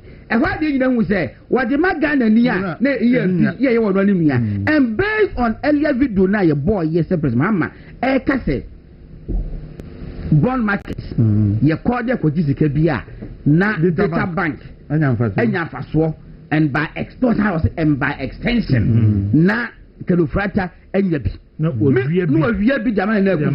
Meanwhile, Kenofrata, once with him, we say every guy UBS or VBI, why, yes, he was no longer with data bank. Why is that honorable? But was it by extension? Question is say data bank is kind of munyano, and the gold fish for a year, EMP will essay. If you put it by extension, whether you are still your brother, one why the financing will campaign. And you know, Sika Ibrahim Muhammad Babinyano. So only be it's a bit like I said, what's there every year at the end? What no, the fundamental question is Sena Ibrahim Muhammad any bomb tinum area Sika Kufuado. Why Gabinum? Why the area Sika Muhammad? Say Ibrahim Muhammad. The analogy no and a bond na say ti omu wie sika ma Ekufuado enti why na ewie sika ema Mahama say no John Mahama no ewia but owia no di ni edi atoso na sabe yo no ane dia enti pe ono ane small kan no ne ekwa nyina da man go mansi John Mahama dia la akona wo black vote hold dia na Zuma no John Mahama no adia na odini ni edi na atoso keke na de ekoso nyina hini no sanote ani nyina hini so eno pem se na make ho asem ba kunyina hini de ekoso ni obi anya mbienu ne kondo nyina hini de no fa ko okopa ka ho na so no eye because wadi oye nibrefo adufu de pedo doso it is hard ya memo obi ansa nka wo Ghana mame na fofo wa ma no ne emeji no monye mame sad na ekoso nyina hini sad pepe what muso ko je no ka ho a wadi ni mu sa e na wo for mo meje na mo nya adwane mame na pesa mama kwa ho mu ji ma so plus retirement yes se da man here e say di ma Ghana ni ade na nyina hi di en fama Ghana ni because mo di ma Ghana ni a oba compete unia no enti ya ni en fama Ghana ni kura no no be ni ska say yi enti ya ni en fama nkrofo na mo je se nyina hi di no otwen ya wo fra ban mu no de ma anyinua ena manfo ampeni nti ene de wo baya wodi ka de ama ntem nti mfie mienu eni fa na aka no de mo kasa kura na ye benye sika firi mu ansa na chimba baji kura mo abaji nti na animoni me odi mirika wo sisa mansi nyina de ma anyinua no na wonya hu sika ansa na nimfie na anaso ba le time enu horo no watene ka wonya mpemeni na Mahama for retirement na just odi enjoy but good morning, thank God for another added year to your life. It's my prayer that the good Lord grant you all your wishes, especially long life, devoid of sickness, so as to enjoy the fruits of your labor. Enjoy the day to the fullest. Happy birthday, Mrs. Margaret Ofori. And then we have to enjoy the fruit of our labor. Atimagi, good morning to you. Mejidi so who ever papa. Atimagi dear. So I will say to me nana sin we. Nana sin we because I go down. I say some 2 and a who adofu. Some 2 and a who adofu.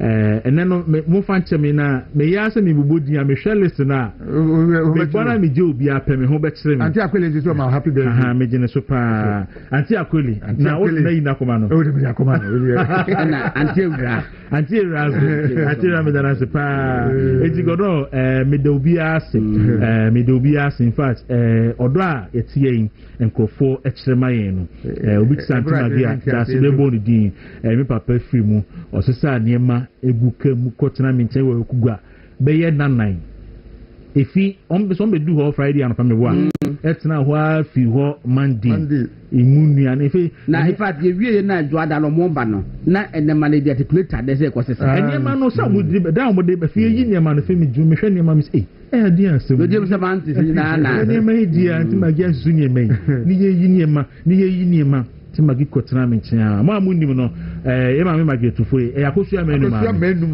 menu of adenta ne maame kotena mi nkyɛn okugua efiada kusi edwada ti ne oyemaye no eya na eburu adwene nti ase so eyi ye maame Abig Joe so about happy birthday Abig Joe mitiano ye maame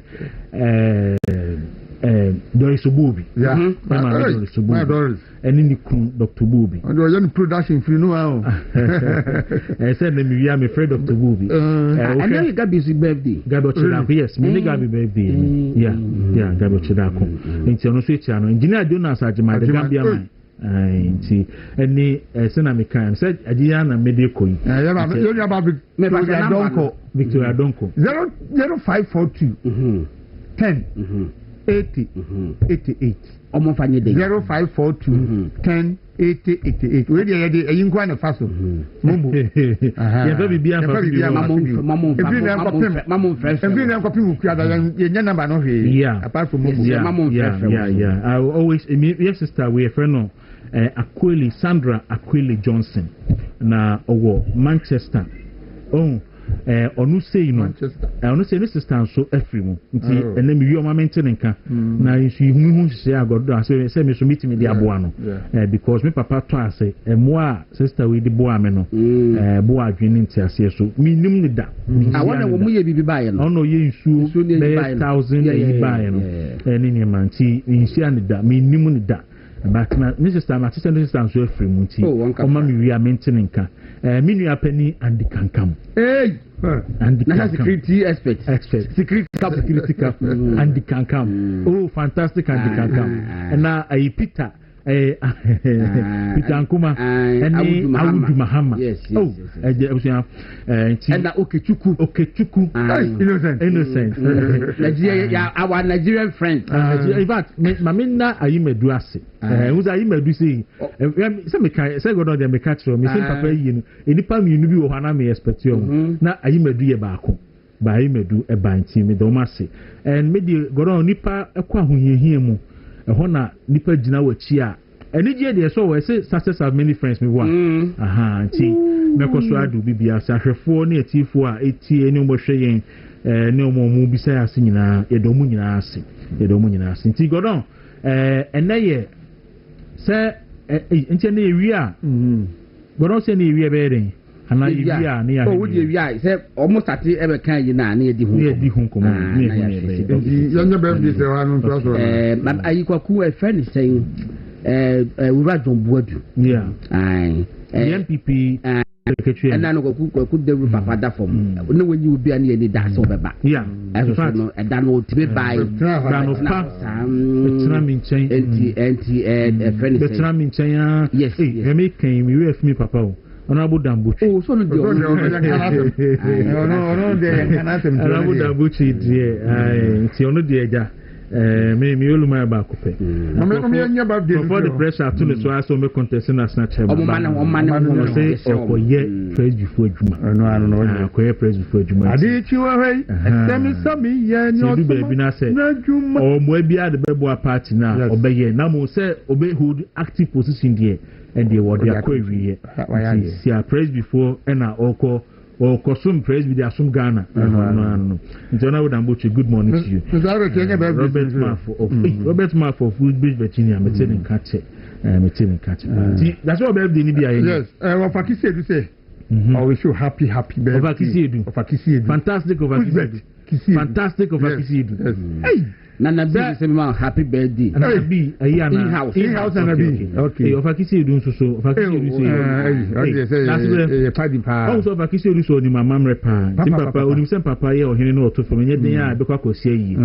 So box ba ko say menyin kosie. Ba kosie yi. Ofa. Zabe fi anko. First one ye coach a sports journalist our Cape Coast. Okay. And now your birthday. Maru si say you wish you happy birthday. Afa nana kuya kwadu ameyaw. A small girl and eye the birthday. Amodi sana mo kan no. We anka be Casper le kunedu. Nana akuya kwadu ameyaw.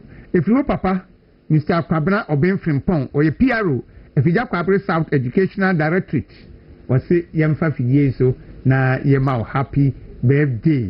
Afe Presbyter James Nyinaku Presbyterian Church of Ghana Macedonia Congregation Mateku ho na wona your birthday Mr. Samuel Ochri enso e wasoro hwa wasi yemfa fidie wi so na yema happy birthday obi there be anya mesrama momfa Ike maame ayino ntuso na yenye we no nso enka homa yen se e wo ha enu a me de sende no Ike maame na yino yenu abema Isaac Otu ne maame atulante ma eto yen nyano a yese asodan bi abunu na maame no school dan ebu ya ma nkrofo ko kai mu no na oka Madam Agnes Fienu na nyame ya aduma weekend wey mo madam wase nyame ya aduma weekend wey ene ebe na yie enti am de no batum ewo kutuba bi Abavana Swag Park na fe omo aye ewufusum ama no ansa na omo akwa akokora nti eho ene ebe ye yie no na ade chi kwasi da na fe yekona asia sorry the Rest Family Church e Car Price ekwan no so ho anopa no nso ne fa nti we de yenu abema Isaac Otu ne maame aturenche ma nansen eto yen a school dan bu ye ma ekopa ye ni ba ye no na wo tie wie na ye ne maame no ayi nti esrem mi nkuja no ya yenu Ike Otu yinkuja na onkokata na maame etikwa ya hosem pa nti mehuse minua Kwaku aboaje apintin enso so anope se ordinary squad naba nti ne yiri dika bafia ne rabba omo ba de ne krapa kabaka se omo ye dwane na nso yo wo magini omo se omo we se me happy nti me do master ya mame ba konzo so anti Mary Kuman wasalope wotia wo hye na wono so wonya hu ne da okay anti Mary Kuman ya no hye ya wo tesa no nti ma ya ma good morning na wasi enko wo so ase ho wasi enko wo so ase ho very good wasi enko wo so ase very good mehu ma da bi suntia Kwame ewo Worcester Kwame Worcester Kwame wasi owo den abrokwa jampe menim se no ye crudin dia Kwame nti menim so Worcester Kwame metia nti ebusuafo no nyina mo amode monti ebe nyina na ba bi ya friend sa akode owo kote Gloryville Kumasi Dawuro wasi ma happy aba Irene Irene ni ko katama so fo nyina wo so ma happy birthday Kwame Pepra Hansen e was satellite Dawuro so ma happy birthday am for you that okay wo dey ma mo nya na yesa time no be ye obi me school foi Omako family take the picture bi pa na say omo for man here fa abrawoni enu kra na hey am for mo ha adwun mo send no ma ye numbers no mo dey to so akon ma David good morning to you apeti so me number fa ba ko bra na me fa wo na apeti no anko be fa no hu adi sa say do ho no wom e bo no wom ah no susu na edit no wo bebrebe all right titi abujafo yera masiminim se munti na birthday no ebeye shunkum yera mas papa panti me ka say Eifo abeka yensa anopei Champion Travel Agency for nti you know na me refer good morning Ransford Ransford Pamfo yeah good morning David ya bokode Christian do na so e de yankopon ase yeso ye hu ye pa anopei edie na Champion Travel Agency for mo man yo we de nkwensemfa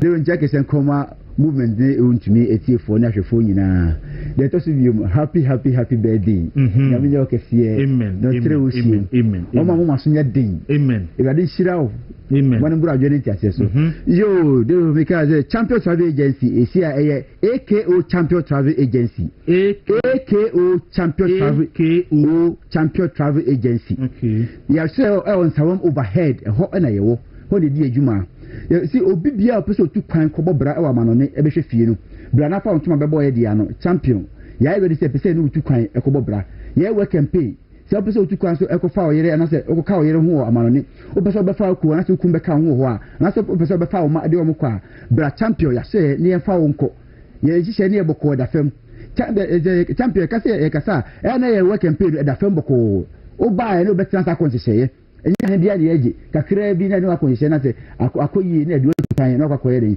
akoye adwuma pesika egu botom ese ensa no dwuma bi a wo bia no bra champion ya ye ready say no betu kwan akoye adwuma no enya nursefo enya teacherfo enya latifo enya carpenters enya plumbers enya se adwuma bi a wo bia no bra champion ese ya ye ready say pese de otu kwan na akoye adwuma Ghana ya den isu to no so for more den champion aso no ensawam overhead udo overhead no na so for champion ye ba be for na the work office na penifo no akodi nkomo a kire kwan fa so ya de tu kwan se obi wa kwantu kan hihye obi so akwantu kan hihye oba na akwantu e ka osebere ma be kire so akwantu ka osebere te de obeko se nka ho de be kire so ma me papa emo te ha ho ena nye osika na ye paaje obi peka so ofre na ka ye na akwanhye o phone so na ka wasa ne sika ma ye mpene sa bra ya so ye ne won tena se ne won kwanhye no na che se say de tie utumira na wa kire si aha na ye won tide nke se bibisi a otima ba office a sei ene aba be de ebedi nkomo champion no ma ne ye 0246 657 638 0246 0246 657 638 yewo ensawam overhead ufa champion e ba be fawo ne no aba office ne no abedi nkomo ne ye no akonhye e be to adwene wakoma so a ne betu kwan is agent for na margin ko si kadi na mutumi fo muntu kwan na e ma mutumi kwan ko fie mu ma gane mu yira mu gane se strength ma bia from no mu yemu si mutumi fa ko no ade ti so mo di ko sika champion si bre o de bra fa na se frame ne ni komo ne enche kwan be fa so betumi sanko fo na wedi sika no akọ enye se sika na wedi ni ti udwane omo e dia dakro de ensa be kan udwane nyame adakro bo se na se enti agent for ne connection men na wedi ko sika na enti mutumi ko fie mutumi ne omo ni komo no mo fra champion na champion no mo ko hyehyɛ ne bie ye nkyem kwan be fa so betumi aboa mo na mo de mo nkofo ne tu kwan obi bia o pese o tu kwan bia Ghana say fra champion ya already said you betu kwan ye ni be bia pese ko America pe ne ye US ene pe ne ye mfa wonko o ka so be ko US ye ready but baby bia pese ko bia no ya already said pese de ye do tu kwan it's bra the US offer ni ho US offer the apart from US ne dey baby bia pese ko bia no ya already said champion ye do be ko baby bia pese ko bia no they will say you say no man me say to be mu e 0246 0246 657 638 you want some overhead the one you want to o fry e ba before the work office e ni we din komo akonhye pa e be bo na o su otukwan akobo branye sika gu botom e say champion ya trash ye shim ya trash pa your branch of South Africa is ya development ka say omo branch of South Africa is ya and champion see ya say oba register o see amudini ye say AKO Champion Travel Agency Champion Travel Agency. Yes. Okay. AKO Champion Travel Agency. Oba no be obi hu AKO Champion Travel Agency na Champion Travel Agency. No. See obi bia why ready bia na bra na no nko hye na kire kwan be fa so edu betu kwan ma wasoma dwo. Sande say ye pese be obi kwasea. Enti u frɛ ya bra ye do be office. Bra na no mpelifo no betena na fi de omo checho no omo ye na ti ase ye ye pese e wodu sika be ka so be du sika bra mutima sika edi obi be ka so champion me sika e senti mo ngina mo moame adano so obi frɛ se o yare nti se champion se e free nti o yare nti enfa no nko abusu ko sa no ho yare o se ma me nya sa na ti o e se champion ya e ekuo kase e tu ba o be register na se hu se anamo we ne ni utu o be ka ye hu bi mana ye se nye se bia o ti ya na se o so ba bi se utu kwan da bi akonto ye boa ye hu se de ha ye by cry de enye kwa yes eye mumuti ye se ba enye kwa e de ya na bi say so de agakwa kwara nya o sanete enti uso ba no e so champion e je ko be ke ko no be register na be ke ko no bi na fi de be bia no ye so etuni ye de ene wache na ba na boa o branch one overhead ye no ma ne 0246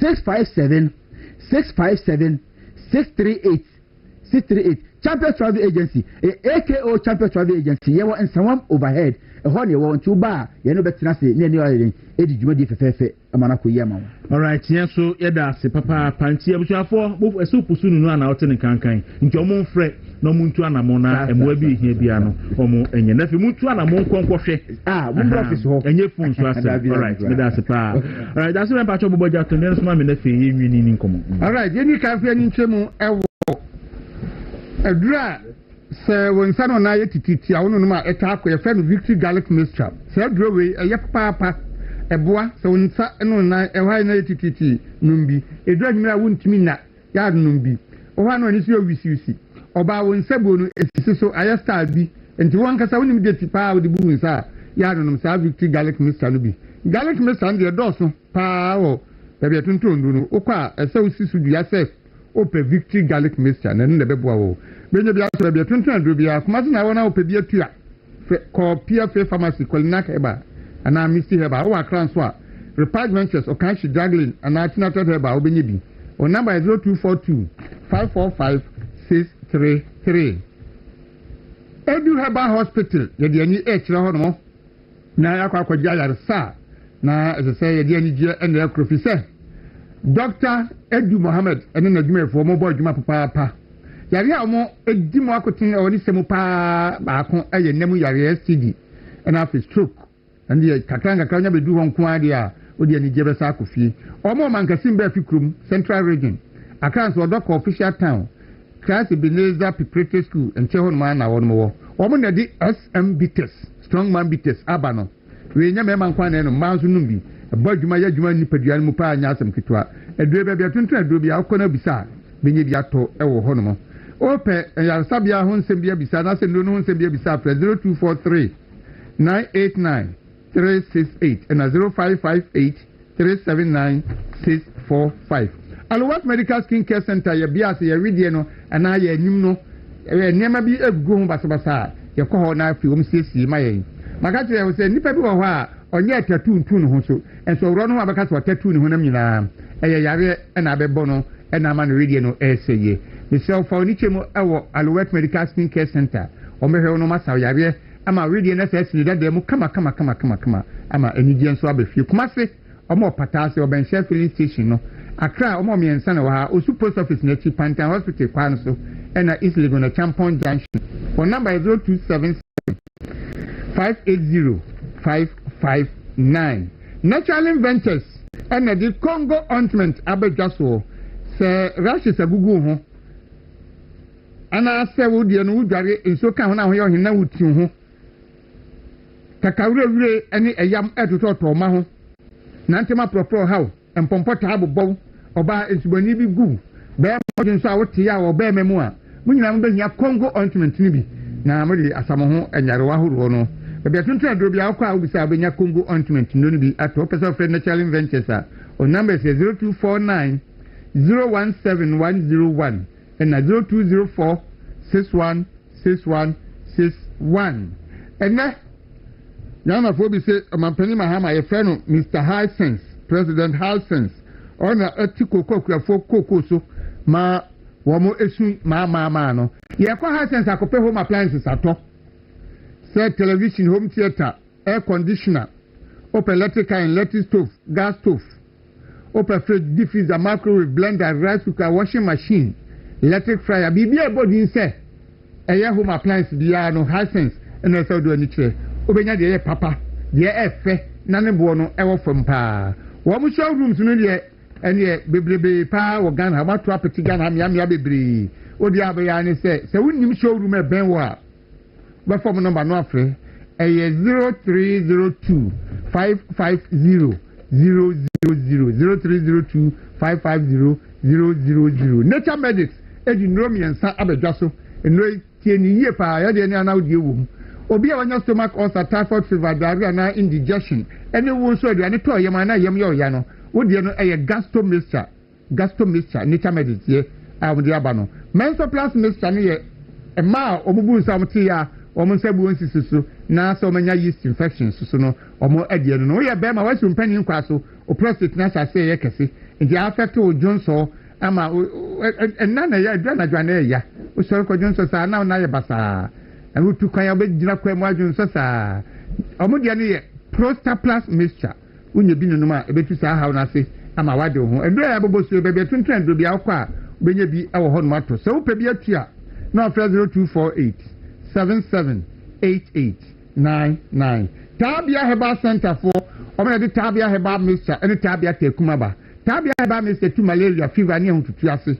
One more to know to me, dear me, Sewa, Petabia Herbal Mixture, na no nom aduane be yode ama adidi atie aduane ne de na ankasa onum be tawro so kama basta na emafie no anije be se obia ewa hoden ewo ho no afi omni tabia takum aba turmeric and flaxseed black pepper ginseng ni ginger na afrafra ye edro we dia ye mema no a obaware no mo fi ho no wo nko a na enum efise efie ni je sha ase anajo na pie mu awia ti se be ma ye adwuma ni ya anajo a ene de ni je no ba mo fi obia nso edi so mfa so bi ndi se ho na so horsepower no so tiba fom dia na ye tabia takum na so hwe kira kwan tabia he ba mixture ene tabia takum ba bi tuntun ado bia okwa obenye bia to e wo ho no se wo pe bia tu anu 0243 686861 Tabota garages car ho adwuma no mo ye o car say a problem bia benya no hu bia wo de fa koma wo no mo o me ha solve ama wo de car na me ko say ko na wo de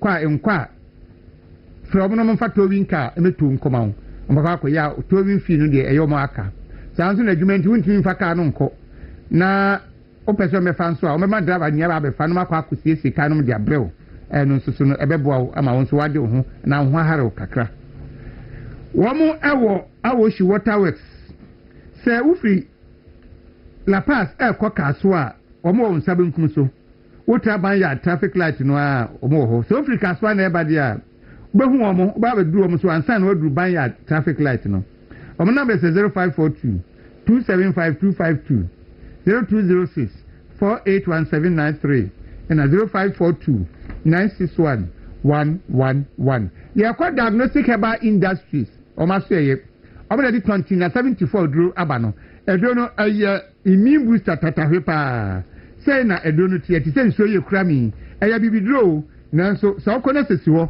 na ensuo si ho na enye toa na egumu no a obefa no say ye nsuo eje adwuma wo nipadua no papa ebo nipa ho ban fi yare bebre ho ene samojam yare bi ti say hepatitis B high blood sugar ene high blood pressure mo afi hepatitis B HIV ena ayawo a wono no ma ebema won kwan mu atwe benyina che wona kidney na liver infection bi nunum bi ebeboa wo mo amonya ulcer moma 2074 mm pa o prostate ni ye kese a 2074 betimi aboa wo wobo 1 to aso asma how obota ayo ya wonsu kratu wo miamia emuda o me 2074 ibe kunkuru na ma wo seti tumo diabetes ema krotu mo no monko hu wo no mo amo no munkunkuru no ema mo enura ya ya bumso yi be bia tuntun do bia kwa benye bia to ho wo de ukoduru aka kire mo se o pe T74 eno anu no edrowe ukọ South Africa Nigeria ni Sierra Leone o ma di atuma o mo so no soro pa o pe ho nsem bia bisa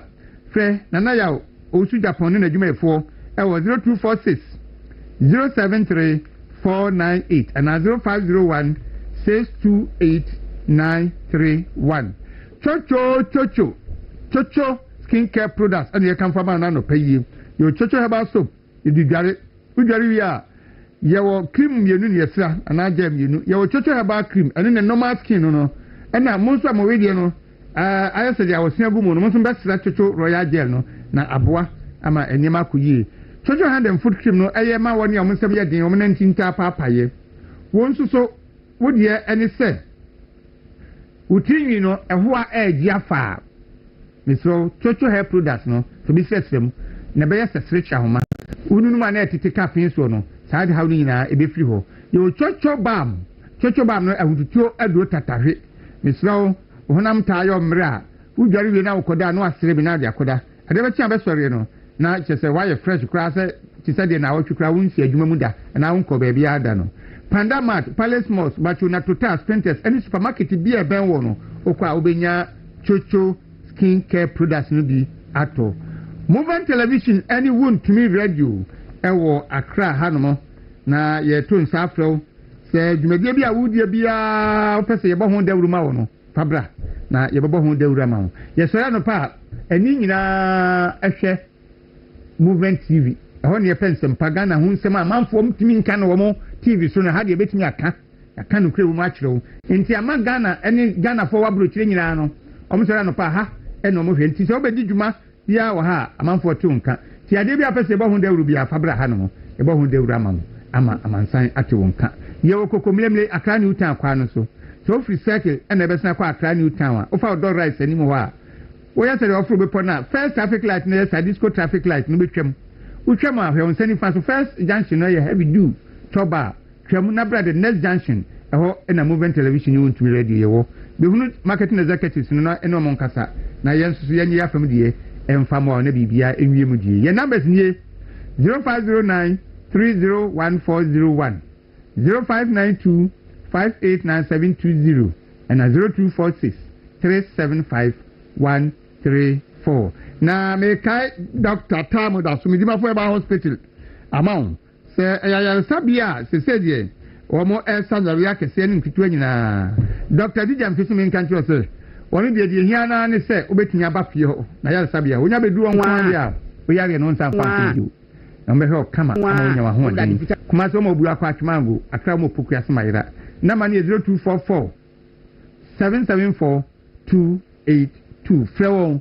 Not officer book appointment here. Na obuku appointment. Is that again chair humra? A chair home koje that the to akaba. Yaba Dawuro ni na pam for so betnase. Na fe dia ka bia so dia to amoso. Kata ni so do. E to bo ko na lab wo into lab to e so mo because doctor na send dia ko ma wo mo. E to wi a wo say we are come back to the doctor. Oba ko na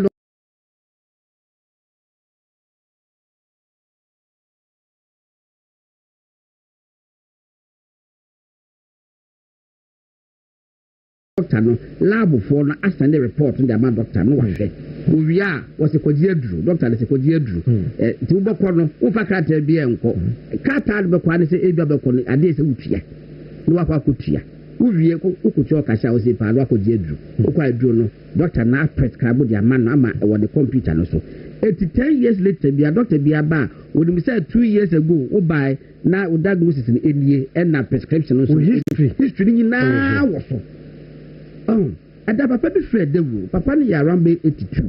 Was he was diabetic also several years.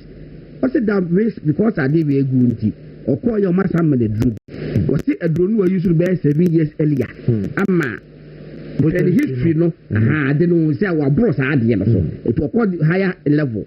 As I feel more prescribed, we are not their man. And I'm saying one way very meticulous. We retired a civil servant per mountain. Wouldn't be attractive piano in the radio.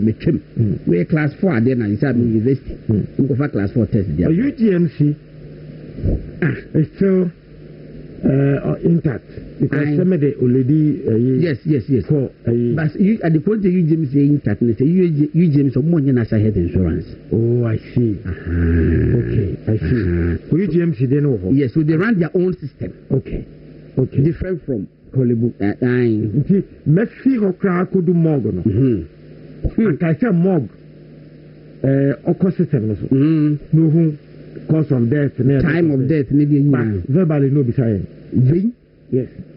Because when you share, hey, and the system not collapse you. Yes, you share. This a doctor called my cousin. 2 a.m. of information. So not about by then what kind 2 a.m.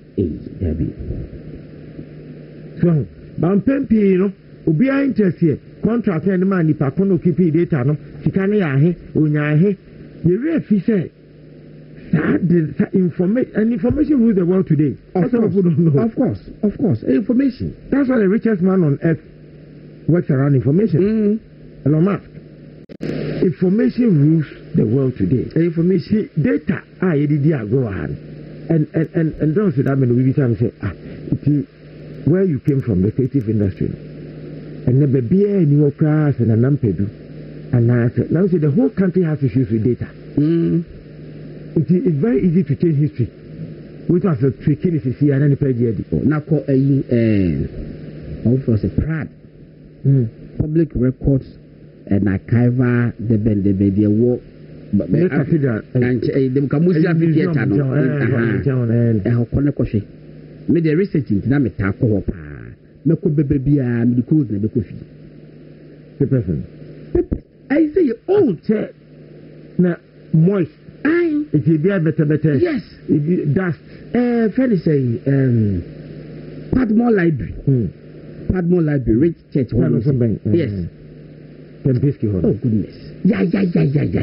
No, that Padmore Library, no. omo underground yi bi ho no ma omo store yi ni bi hoti e bo am commission in 1972 graphic and times na afirma ko wurasi ho na mrantiri be pie be ba no na omo hu free na wo so afira wo so be biem ba ko na te se abon futuro wo be wie na wo yare Grams is can easy. Easy. Digitalize BB. Yeah, easy. Oh, as so no baby aba mahama so no ho anwa de. Obo car rest we dey could be do dey kwa achi o. Na na do kofa ambulances, Mercedes Benz. 307 what they buy one day distribute here. Mahama ba ya what they abobo ya and ambulance say friend ambulance. And what dey aba 1D1F. Nanado and they buy him all fees no more than 100 na year juma Mahama buy we twem we dey go get and aba agenda 111 Nanado 111 bebre na aye ready or commission bear 5 or buy one complete or the chief compound and aba that is Mahama for you. But no, I think sir MPP I see a tenacity looking into our future. I think sir we are overambitious for the Ghanaians. You may be right. Yes. Oh, there be American. Martin Hada, Maoka said the same. You may be right. The reason is said, Masha, I say, young, if a market, the market will cost you. And the same market, they use it against us. Yes. And why you are right. Yes. Because almost every area biano MPP ba you could speed but one woba or how boko ojehu was President Kufado eco build the airport. Oh come on, do you hear what they are doing? 24-hour market. Almost a 24-hour market. In fact, Bolekwa demonstration people cause Bolekwa. It is a 24-hour economy market. Baby, 24-hour economy now. Omaka can and then the market. Not to say was a market. So was a marketing person. Yes. Practical and then book. Yes. First, the name will be defining marketer in a place. Yo. But a name. So we are marketing students. They can say defining markets. Now my place physical place is any and automotive and the class is a palm free home. And this is baby Mahama as had the free home or Sadia Beach. They say, who could see 24-hour economy market? I will take him. A boss. I don't know what. But the concept in the say, we have promised 24-hour economy. But in reality, it can't happen. What do we do? Young party here did a name 24-hour never. Then the people who cannot think far, according to the way, who believe that 24-hour economy. Omo called judiciary. Omo judiciary be call double track system. Double track yeah. It is a bit of a maybe swap be call and you may say court by 3 no nyina amapo. He says it be call now akopon say 7 p.m. as say. And I'm say 7 p.m. Still that not 24. It's not 24 hours. It's not 24. Yeah, per day. Met obi betimanya asemne and amachi 2 a.m. midnight na sorry court. Hey, edara me example bi. Me commander for the whole UK. And na unya small accident next work hospital. Na ko hospital ho no. You ko be 10. Ni pa wo pa. By the time doctor na share no ya na eso ko okoye lab test no. Na about 11 almost 12. Some madam catches Gordon. Area has idea. Say scan because we could try scan no. Master da come doctor Ashemia. And then one should be used to be 200 pounds and for boat. Cause in a train station that was about 12:45. Last train. Landed as an American. I mean, if you not every job can wear 24 hours are eligible. Maybe it's not every job, but once the aircraft, by default, they do 24 hours. Yes. President before time, I think say filling stations about 24 across the baby. Yes. Enough. Yeah, Nanta me did. About 2 a.m. crying into a market of Pedinia, biscuits in your mouth. Correct. Because demand no ewo. Brunya Beswa, tell a media about 24 hours. I will die a day. When you offend your customer. Nanka. It's your human need you are. But all you need to do is to create the environment. I'm sure the steel factories, some of them pressure but Thomas. You know, my father used to run the factory. Yeah. Maybe I could dash one then. Enough can you see? Yes. Okay. It was my father's furniture factory. That's kind. Yes. I'm not the man. I think also for that. No. Good. Now, what does you do? Progressive. I think they do. Sir, last time before now the place looked deserted. Sir. Well, me check your shadow. Now, say, you need demand as a young man, and maybe 6 Augustine. And then who overtime. Say demand the bar. My father gets the workers to do overtime. Furniture, no? Yes. And he pays overtime. Say, it's a demand the Obenyano. And no so cast and any overtime. But you say that a Jumania 24 hour, whether demand or what, say any overtime and anyone there. And I don't know how Ghanaians fell for this thing easily. And think it through a good MPP. When he can think that be what the Jomahama of 5 o'clock, every see her. Clock the idea, you bought a see, and no mooching. And which we say, Bakubeko 8, Tibako 3 shifts, Bakubeko 8 to 5, Bakubeko 5 to 6. No, 2 o'clock, no. And to a year or demonstrating or practicalize, I don't say, Lady and Pabecoso. A man of 4 GD, Yebeko school 3 shifts, Ministry of Works and Housing, a Bayajuma 3 shifts, Finance, all ministry, state agency, Bayajuma 3 shifts. Sana pesa mahama ekama Ghana 40 wabaya afido masatan odom mama we you know baba yedwuma bi mama 24 hour economy you know act ni bi me baba no be yedwuma bi okay so me kana mention to that atwa to me ba me figu krata and nana akomia so rehwe ya obabu ayen odom every ayibiano quarter biano we'll put a team together, MPP. Okay. And then we'll have a press conference. So we had more a year to company man. I say, yeah. Year on year, you tell us whether you are going or you are not going. Yes. Correct. So 2017, after 2017 or 2018, around this time, when you have been MPP, now you are compared 2025. So 20. Ni din konkro ne de be hye na ni wonyam owo ne wo anamo a watu afa wa mi asori gina so na so nko kasa nko ade e se nyame ayibi amen bi no ne hia ewu sika sen ye enso me kasa o maka dem kasa kra ye din debi obi dem a obi ho ye tua ne nkyene tua ne nsa ye tua bibia wi as bibia tua ne nam eto ye hon tan jo be da ni oni hwe otu ase kwa uti anye yi nso enye kra roba so ekotu be bia Izere our trick unti a mu hwe ni mutimi hwe trick ho o trick o so a we young you need to ugum ya mema o solution okay and me hu ana very easy kwa ye be gini nyina very easy ma try hwe and I want to tell you say the be ya at the early age you need to control it and yes that's where the problem is okay I see and simple so and the babe dia unim tomatoes yes tomatoes and nketen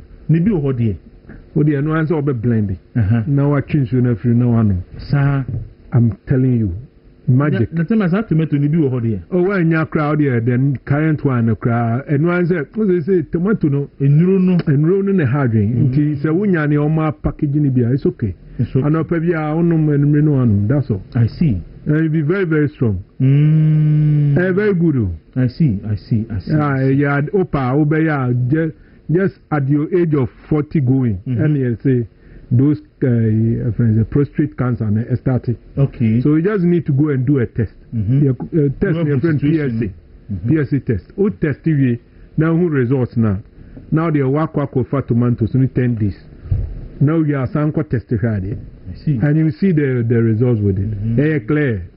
Prostate okay. Make up prostate as and none of a major issue with men. And starting and go for is when you never 13, 14 now no starting for me. Now no me call test in okay. Na say minimum say ahudu be room. 18 no me buy na menu about friend mamikum. Okay. Onu Lego hospital now say oni on na o ha me no see bravo Kwaku etem so makwakoye no say omodu omonsa share we ya na me see there no say there ni omo eni no na me say ko intimi san ko efufuro. Okay. O se ba ku bi ho no ma sabi mo fa ncheme e say omunyi seti omonsa e wo one no mo hwe say bibi wo ho no ma ansa enu na ye papa no na me say okay na me nim ba me de no omo di normal ayini na ye okay nti ese me ko ye eno so the other one ye dey sabe show enu so no na me bese dia enu so city enu be hu say free okay that's fine bibia no o health me here we are so be sorry no pa ria ayadwuma na oni apomudia I don't think that's the best so at least 1 year there so you full body count oh yeah bibia by your system because your body net is a car you didn't so you soon futuro bu engine now you won't change your nyahwe amaza o body na o say no nti say at least a year oh yeah twice test cra and cost one bia o and all collapse I so cra be roughly 800,000 cities 800,000 oh can say 800 cities and 800,000 800 cities. Can it 8 million? 8 million. Okay. Okay. 800 cities or 1,000 cities, depending on the number of test crowd. Sorry. We are now the doctor. But me at you, I deal with good. There's all baby. You know, now boy done so better. Na yari boy. Charlie is so bad. And I feel so way.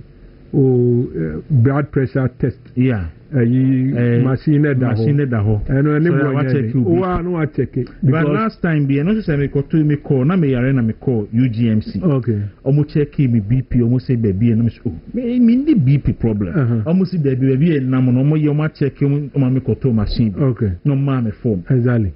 Na medical tools here me check here no penwumre afi me ya me de ba o shoe problem bi ani ho enti machine help fi e wo ma no check yeah but you be papa bi me we finidin ono so o wa bruchire o ma o di bi be che yeah se de sori ahomache aye na no enti esi office o masa we ya so de ana pressure wa o dream bebrea and we adwuma na ya adwendwen at a second you have to think. Yeah. And the more you drain, o brain number of oxygen our body ni here no e do so.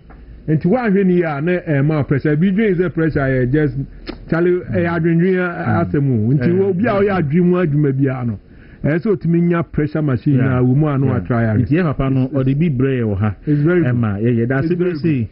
Na edu be no oyaro si na o ka so nko ya no beti yakobo Reverend Dr. Desai and the man ko okay ono so almost ye ni bi to aso ano mu said ya eno so no behave yeah and I think say eno na say na o kan kidney so see any uti pressure na kuma kidney be say bi pressure and the starting point because the pressure be see o kidney so like Emmanuel Yadmanoma, and yes, always pressure is almost every time at the normal rate.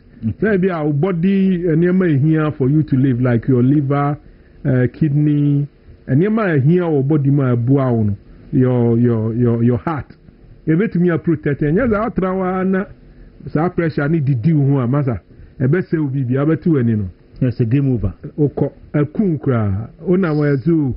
We dey none who you onyare ben wa ko check yare o yare onko hospital so yare onko ozo yare o di yare dey wait me jajaja yare ya dia ya ni e trahwa mani timi dokro yen but nti almost kidney pressure no matun say a silent killer because it destroys a lot of things in your body yes na kun ana obi me say me pressure cause I know because it shows in my body okay nti me stages be am who say any man could go and test. My testing is as not take us.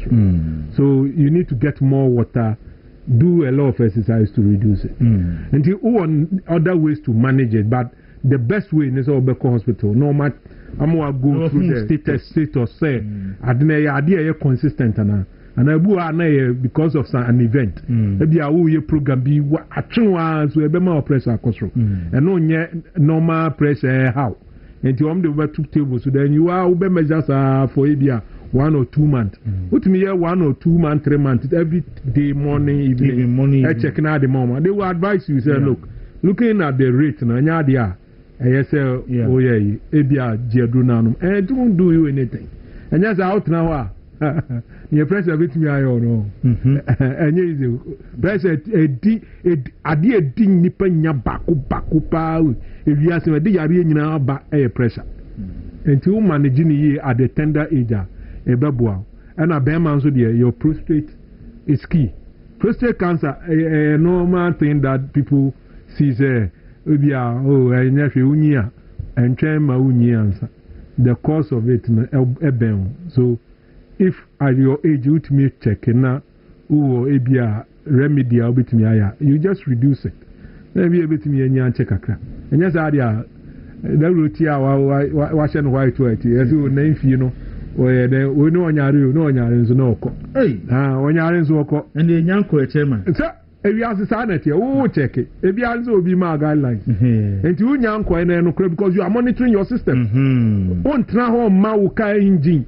And we are in foot throwing doctor no you won't say now to us would your own call you master wow you go no you anyway yeah I'm telling you say FDF one country only FDA ni in the market na only in the market to be an anusru opa busa FDF one you don't buy food in the market because of what addictives poison obi timi kose de na dura di chef no de akose nam ebi wa look enra ne nani na say enwo ayedie no omne omay imagine say di sudi be won all because ni nyina nso ya de a cancerous substance a core system no ma eti say ne odi nchia kogu car engine ebe wo so asa ewu engine is here enti enen rata eni nnuani na ye di koye system no enye enti setiti no titina ne maame mu omu ni fertilizer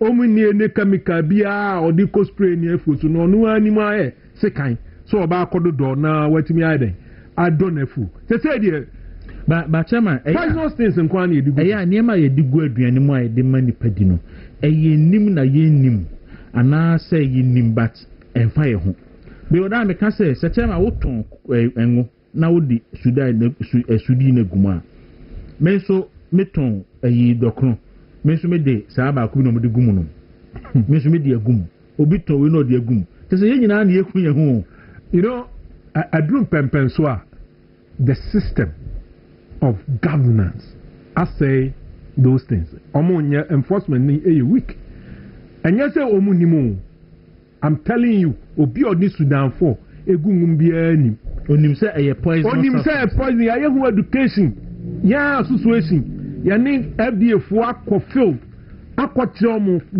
every year be FDA any year we program omo frɛ yen echeche ne ekoso enti omo nimo now ni enti omo ye no ne say on say enwo no ewo color odisi wa bon say separate ba ko ye red pa na ba ko aye no ho kind of yellow color yes enwo ne normal color normal structure now enwo na yes ano enwo aye aba fresh odi aba ebia unu ne no maximum of 1 week what the aye ho sabe no na ne ngo ne color tesa now e ma na omo ye ngo na adrum pempenso a omo konu aben beguo bebre enti omo ntimi anya ngo no within the week no enti obewie no na ye ne ba obeye na ye tese ne form de ne tie no throughout instead of say red ne beba soro na yellow na ba na ni nyina akoye as a white okay enti eche ombaka cho say ngo no we di enjina so okasa enjina so pe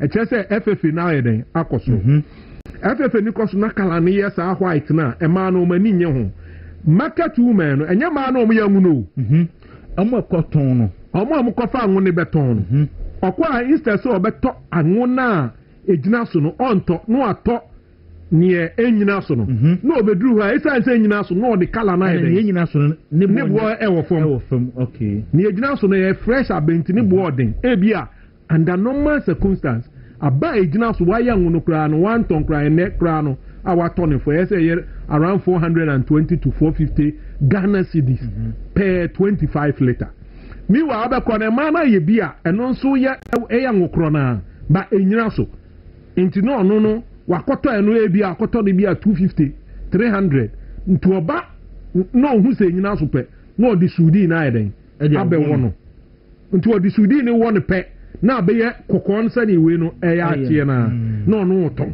nti ɔno kɔtɔ adeɛ cheap na ɔde bi abɛwɔ no na wate so kakra na watɔn ama nti ɛyɛ nida hɔ ɛyɛ sikanya ɛnyɛ bibia o sɛ obɛnya sika mmoro so nti na ɔmo yɛ saa adeɛ no nti ɛnyɛ adeɛ ɛnyɛ so ɔmo nim because chama bibia ɛnɛ ɛwɔ kurom ha bia yɛde bibia ka ho ɛnka tie sam yɛde bibia fra ɛkɔtɔ tomatoes a ɛho kɔɔ betwam emu green ɛna ɔtɔ aboroba a ɛnka se because ntumi nni because aboroba ni nyi yɛ yɛde aduru agu so kɔ adu yɛde agu so kyɛ sɛ mehu adeɛ a sisi a doctor for si yɛ ni fruit ni vegetables food nso a ɛno nso ɛɛba abɛda ne poison yɛde ama ho Dawuro failure of governance system. For example, Ghana yashemra emra parliament ajetum are establishing various institutions like FDA, like GSA, like TCDA, Ubabuba, Ubehu institution from even at the district assembly. Omo ho a omadwuma ne se kayese omo hwese baby enwo ayeye no wo license a wodi ayesa factory no na uye niye otiasie but the failure of those institutions na ye tu omo ka no and e cause this problem ewiase no many pa ho kwan so onye ne opa obeye ne ope and it will not be the benefit of the people, it will be the benefit of that person because on your private business. And to call district assembly you were local tankers. Environmental it's established by law.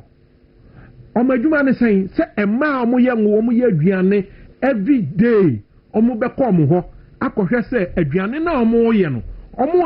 The standard of a year a bebwa nipa apomudiana. Busa hosasa a man or moye tankers for no, and no moyo majumana. Debbie, Okoho Kwano who say be Koswa. Hey, Okajina Kakrawa, no accompany baby either. Atma. And the Oko District Assembly, or Majuma prayers or Moyeno, they are not doing it. Only may say Yomoye. Yomoye is why you know, Nidia we interested. Or this is Kaba Betung na why so. Now what to take waje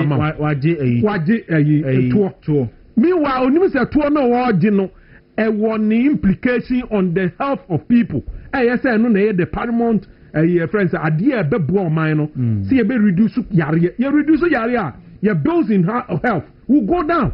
Meanwhile, the district assembly closer to those who are doing the job no. And omo yenwiane no.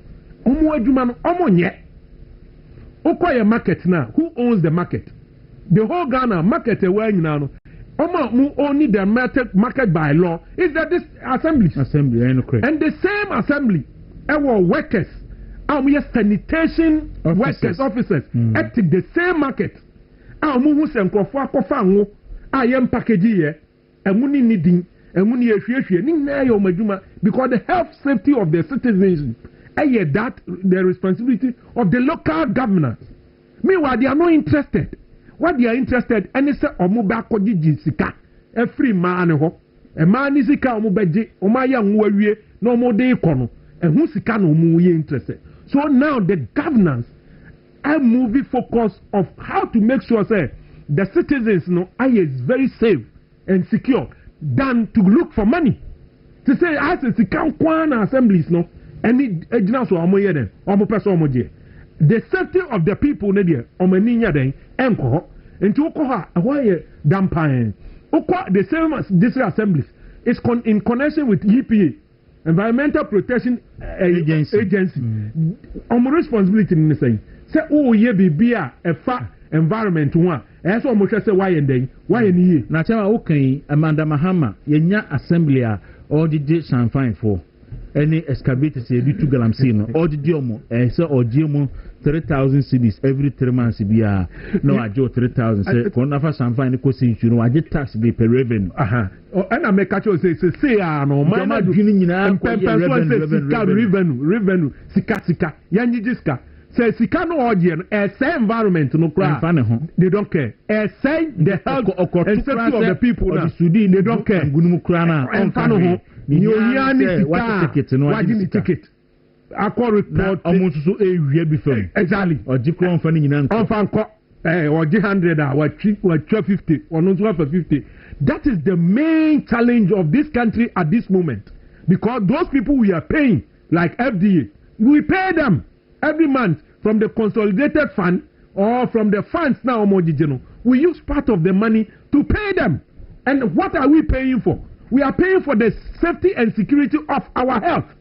And yes, FDA intra no be di bonia na still the omusha no mudi. Now the ora fise na no nkrofo a itu omuka so mo check here you metna border so me de ngo 40,000 gallons itwa mu free flower bedun kran ha Daru ni akoso Ghana no say if you are in the business sold like me in the agri business me fan say product they say ngo ni aduane you understand say Ghana yempanifo oman na cause the downfall of this country for say national service for say amodi oman ni sika esa de oman no workforce mebu na wi school akoye poultry oman nkukọ na ba omu nya atofo because abayama kwame ya crafus nkukọ no abegu Ghana say poultry man national service nkukọ na ba ama omu nya nkrofo nto Daru me say Ghana your problem is the leadership of this country.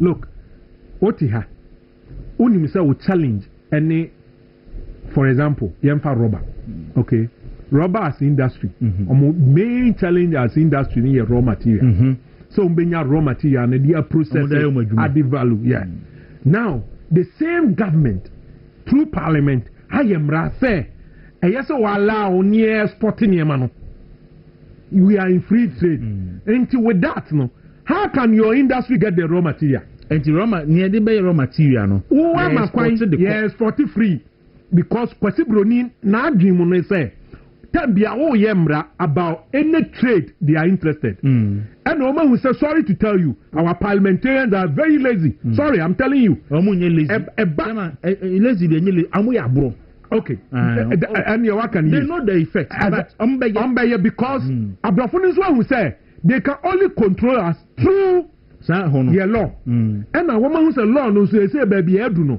parliamentarians no they are not doing their right well. They don't think about this country. And once a bedroom on be allowance be a becosun and one. So a back critical, not almost semra about anything with Ghana no or Hona Obroni or you're interested. Who are NGOs no civil society. Ask yourself, some of the civil societies now Omunyasika when advocating for certain decisions.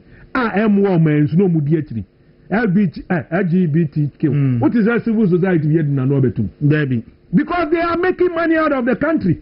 And the civil society, because it's being funded by the same European or the West, they will never talk. Debbie. Okay, the same thing. Civil society be anyhow. In fact, almost as quite normal campaign for Nagana for they will no civil society would dare to talk about that. The same thing I Semra. Civil society no back what I ubroni nachi. After can sama ubagin say any of brofun to the omotipa. Omotra also omo kan brofua. Sorry to tell you, ubagin say asem no kan na woni obwa. Say so wrong. And to acquire parliament now, about free trade, we were not protected. All the industries in Ghana, all the industries, there's no way we can be competitive. Ghana for say there's no way Ghanaian product will be competitive if say you use the normal price. I didn't hear. Oko China on energy cost of energy less than 1 cedi 50 pesos per kilowatt hour. Ghana higher cost of energy is almost 2 cedis. Even with this, Chinese product will be very cheap in Ghana. Yes. Okay, with only the energy side. Odru also our government funding omo or the sika omo intentionally. Or tax. Or koje ebisian so an interest rate was from. So obey any product no produce no. Only interest rate more than 30%. The interest rate here ABR 5. The electricity here almost half of yours. Or if you also our export friends saying transport system which is efficient. Oba Ghana ha who produce nyema free no fa. Answer the bedroom port wa ha no. Na di 1 week. Into efficiency in terms of transport is not there. And the cost of transport. Ni na ya there affected product. Meanwhile, oko contribute to say UK ni adia. Omo nim say omo produce hwe. So what they will do is to put tax to control it. What you say? And to the tax 100%, 50%. No they atoso. Ghana ha no omo the tax ne to so. Then hona abenya customs officers. Okay? Importers, your friend, freight for on back carbon. At team up, customs one by my information in to the your friends, the freight forwarders. Normally, are my importers no. Near throw loopholes heading a woman na. Norm one, on my boom chrono. And Tita, I deny the task out to soon. Only panel beba, a baby has own yabi. And to go back as a who increase your tax rates. Akosro na nkrofo atua. Ebedu omuntua eneman beba Ghana ha. Ombeba no na Ghana ha niema na ya ye te se nwo no. Yen ye betua tax no because yen ntimi ndodge into tax of 21% on VAT no edaso. Ono so di frabroche ba wa dodge dia fa flow dia ba including the agencies. Ento ba wie no ono ne dia no ebe hefo. Odi ba beton o Ghana ni dia no airboarding yento. Enti at the end of the day no the same system is fighting industries in Ghana. The same system laws no and no one say your industries. Na enwo adwuma dum pempem so bia baby asadu no say oma mbie omani na oma ehu ni omo ye na omo ye margin so a normal scale to say ye na it will reach a time where ni enwo wan ko bukura yintimi nya na to Ghana. Obi abejai in a way that or debi oya or boka and oboka nso anya de obeto aso aye. There's no way obeya de aboka na still obey. Problem so afi say o hwese ne aban ye ba ya manage agri sector no eni se ne akuafo asia boka no a misuro say late this year ne early next year come beba Ghana because and onim say aban na makwa me yakra eburu e de aba Ghana amene akuafo Ghana eburu no modua no no matwa no yento emo abana makwame yakra mu amene kofa domu wo fumbisi no ne ade emu no gu ho amese mu ntimi nto beans ye nto banche ye nto koko nso ayi bio ho enti kuani no aboka entoko esi wo Ukraine Russia ne Israel no mudie ama fertilizer bon so aiden akosoro enti kane no ose meton aburu bag ba ko a metimi to fertilizer bottom minu ana mensa energy so ton aburu bag ba mensa ansa no watinya to fertilizer bottle baako Dawuro agribusiness value chain any opportunity His Excellency Nana Addo Kwaku and Dr. Muhammadu Bawumia in terms of the revenue from the gold how would be sustaining the economy of Ghana by buying essential things like oil, not pumping the dollar into the system, by supporting an essential commodity called oil.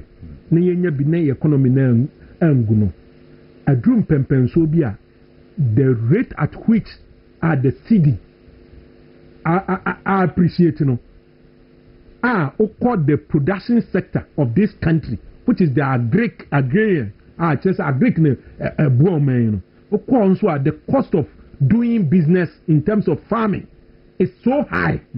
One obia order for high labor ana 2021 to 2024 because of Russia-Ukraine war and then my labor fee ekosro because na nyama bo apeja enti laborers nso peja omubu enti obi a na odo afu a na oje bi 100 cedi na odo oje a oje 200 by day asem na enti farmer no otua double fee in terms of labor we are no free wa fertilizer and also ya dia akuani bia ni ho a odua buru a ana odua bibia on to fertilizer or to fee na odeto no eso ntie either is the price is maintained or it has increased. 3, your friend chemicals are you do a bruise. And also your idea, and your idea, and the bonus riding at it. A 1 year the same, and I was through.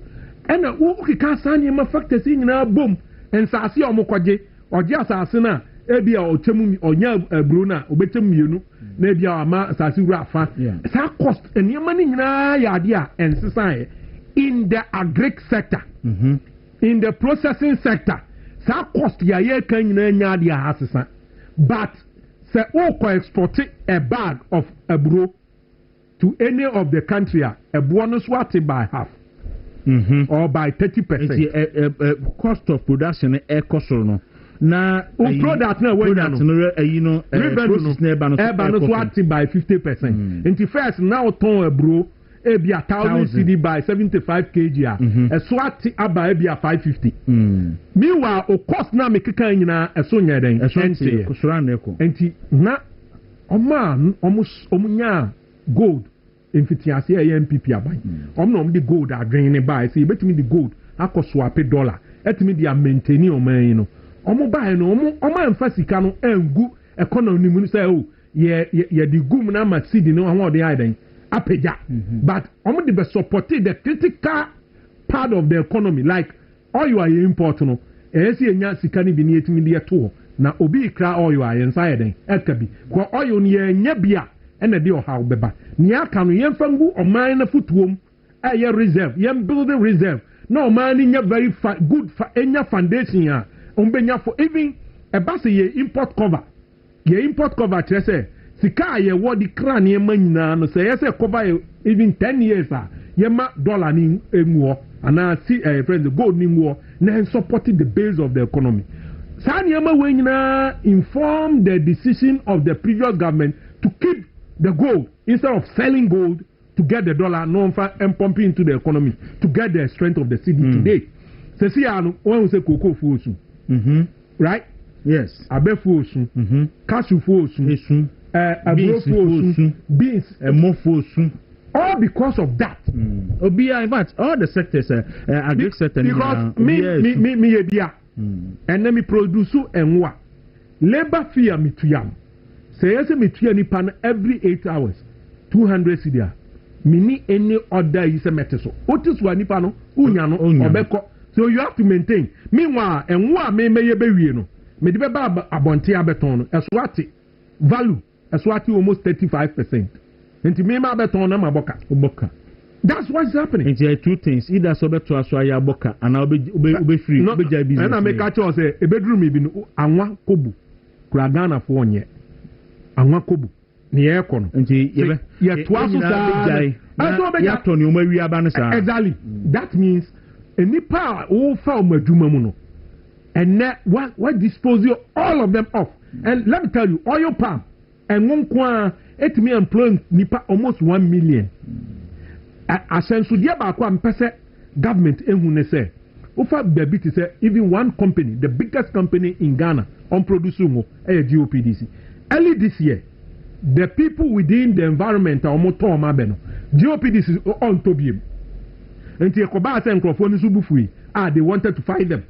Until the president I went in, say, oh, you could take him now. NASA influx of oil, a free amanone, abegu memu, amomu, ebuano, omuntimin ton, a boy somotono, on beboka, into Pamnotam, Muaba, yento. Into margin, say, small scale for 1 timiton, and a year and one hour more boka pro muna, can abesa ben, Kahinebeko. A member of the on-air president Emma Association, the Oil Palm Development Association of Ghana, or a member of the New Patriotic Party, and so on. A permanent national Yabo and Komokakra, Yaofa Usubefi, a former communication director. Now need to admire him time was in control. So from the office of the former deputy minister of education, I was able to be Kumio and former MP for Ebuakonof. Also we see me honorable gift to man perform. Also we see me happy birthday honorable Medasi pa say wako udin chiane bano and the catch honorable say honorable de na asem onyedem nti honorable gift man pofo me da say no a mo wish me happy birthday nyina me da mase messages no endorse na me kase me ye a ebe ye kakra nti obi a o wish me happy birthday bia no me da mo nyina ase anopay. All right nti eni akwasi akwai asante WO2 asante, good morning to you. Eti rapo amani so sisi ano sani enema esikui all the management of this sector under Kufado now the to ira mahama ho obewe ni saying to be frank say oshe the Greek sector now tie the complaints I free the actors and now omo beneficiary to the agricultural sector no kana I say they are not managing that side very well. Let me tell you say Ofa Cocoa employ close to 2 million people. Okay, and as of today, everybody is complaining. Adentia, the value of the city has appreciated. Okay, and a movie from Abia first 13 cities, about 10.9, fine. And to also know about only any point be our befaswa, obey me akushi omo, and ye adentina who pumping that gold reserved to make sure the city will be appreciated. Yes. Because as at now, as government should know where and most of his revenue. And those areas no revenue no ni base ni for him. Okay. Normally Ghana, okay, the service sector, am I more of the revenue? Like MTN Ghana, all those companies, education, all services, am I more revenue? But in terms of employment, service no is based on the agric and the processing sectors of this economy. Agric for no, data and work service fee. And he said that growth pole in terms of development. So why to me I enhance a moment in a year. A bedroom even oh yes can or that data now would be now or tax. What you say? So about the management of the agriculture and the production sector or the processing sector of this economy, every indication shows that the government is not performing. Omo performing and can complain. Okay, woko a brofua and omo kasa. Omo say you are not the government is not buying, and yet government ne tobru and the private people. But the private man on utobru no him say oko import free Brazil ne bedru Ghana ha. Na cheaper than so better wedra or a rational human being and yadia or better was say or cotoni wedra abeya boka or ba cotoni a Brazil ediaba because import duty akofom because dollar boy then akofom and the import duty kofom pe or no back or crack instead so better or mem you are collapsing the economy of this country. Collapsing local economy. You are eventually creating you are creating services. Services also outside because the data MTN majority share foreigners. We are no free wa. Omo importing your money na beef. Be import to be it employ people over that country now import. The last time I'm in Ghana, it's not like that. The last time I'm in Husike, the crack chewing gum, Eba Ghana annually. I was like, really? Now what? Chewing gum keke? Chewing gum keke. No. A friend dia stick. Soko diano. Toothpick. Wow. They go and find out how much. Mr. Husike, the crack me say, person the economy of Ghana. Una my eye is street no so. Na enyama na boys and girls na ton. Na hwe label na ho no. Na hwe ba bi fiba. In fact, that will inform one of the most popular chewing gum in Ghana ha. Ne ye nya ne Ghana ha. Me say imported. Bibia ye wo Ghana ha bia na hu no. Is imported. And the political group will tell we'll do this, we'll do that, but they will do the opposite. Once the typical example is what's happening in the economy of the agriculture sector and the production sector of this country. Processing sector, no. Ministry of Trade and Ministry of Agric. So, back together. No more compare the database Mukura today in terms of production, in terms of sales, because producing you have to sell. It's not the producing alone. So, producing 100,000 tons. Now, 200,000 tons. As of today, what is the price per ton of that product. So when you price now they are multiply the quantity now we produce. No, I can say the value of that product now doesn't make sense. And compared to the expenditure of that product, we say is what negative. The more negative, one more bucker, and when they continue for 1-2 years, we die. Even America trust a national service for Akonyen and Coco. Omuntimin ton and Coconomunia Dawuro. Omuntimin ton and ton next year, Coconomunia. Me say the Omunye. Oh, because I buy no crab born in some boy say, I don't know this Chicago said you may auditor be query. And Tinyadia obey. And what is the solution? There's no way Ghana. You bet me a queen. See a produce BB. Now you cheap cost of electricity. That is one. So electricity board here, we should forget about it. 2, say yentimin fighting import. We should be competitive in terms of import. To say, obi di bibi ba na akoko. Na Ghana for to produce the same cocoa. You can start with quotas. Okay? Country that's the way they do it. All those who are importing, we are giving you access to what you can import. Not all what you can import. So you bet me I produce 40%. 40%. Have access to the 60%. Exactly. No produce abe consolidate near one. But an American parliamentarian no be approving. Okay, I say KTM. Yes, so the neighbor. What happened product? NDC for someone penny. That is the point. What you say? Because at the end of they are at that point thinking about politics. Say political way to win power and to sustain power and the dream. But the people to suffer at that point, nobody cares. Okay? So yantimi anya conscious effort. Say near your day ba omeimu. Dudu e yehia near day ba. Near the policy be air bar obi a wo important man. So ufa 50% so offer Ghana the 50%. Now yemfa monitoring too and to actually and so say almost go strictly to that. I was so okay. Say His Excellency John Dramani Mahama. And then I buy say a friend is saying made in Ghana campaign or everything that you better procure should be based on Ghana. But as of today, even your friend saying the institutions involved like buffer stock, like Ghana Commodity Exchange, like all the institutions buying prison service, Ghana Police Service, Ghana Education Service, Ghana Health Service, Ghana Health Service. Odiene, Koshe, omo contractors, and yama omo important, omo airtime omo. If it's of local, your friend saying origin. Ghana, and even if they have any system to monitor whether asemna omo can no kre, enwo anwa ye di ma school for.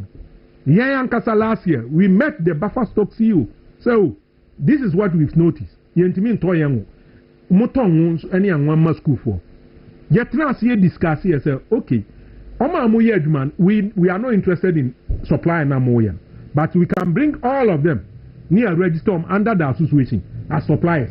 Neya monitor Omo, Amma Omo who say, oh, I didn't pass out to Ghana anymore, and now to local origin. Basically, that decision discussion and call omo ma ho kwan no aye the blow biba be fata what you say be fra so we can't continue and at the decision level ubetimi aka policy fe implementation of those policies need to be backed by data systems any commitment just say aban no and somehow can ade a wo di so what you say? About Greek sector now, Dawuro, a Greek and production or processing sector or the industrial sector of this economy, Obetimiako AGI. They will tell you they are running at negative returns. Obetimiako Guta because we are because or importing Yama or Tony because they are making a lot of money. Okay, poultry farmers association. They will tell you there's problem. Uber you na buy catch or say oh problem means nine. They have to also change. Meanwhile, the law, which is being rolled out by government, any implementation strategy, is not very efficient. And loopholes are heading, abedi them into Ubeka, and so one find Yajuma. And one processes and to monitor Nyoka basa. Now, maybe Kabibia and FDA FDA me kaise anwa importation akrofo smuggle anwa efri abrochire ba na ye kasa omo bo aban krono omo bo Ghana for krono omo ntua sika na aban no kreduru ba bi no na ye hu ye omo hi because ye kosi ye ni omo kwotena ase a meeting a odi letter kokra omo mfrew that means wakasa wabre until sa na jubi me wo ha na menya information say cars be about 10 trucks at the anwa every Togo Ghana and so lucky omo bana no ba ko betehwe e be nya accident e wo Temaran about na anwani nyina ebie nti na me so nya adaje na try video and ye digum now and what I said to finance minister and say finance assembly there ba bia duru say wa fa hu anyinam na one and take directives in sanctions sacking then you are part of it. May catch any plane on the media. If he's not part, he should fight it because the people within are the people doing it. Because we, Chama, we MPP you cannot buy a betchu. And whoever is bringing it, it's not political power, color. NDC MPP.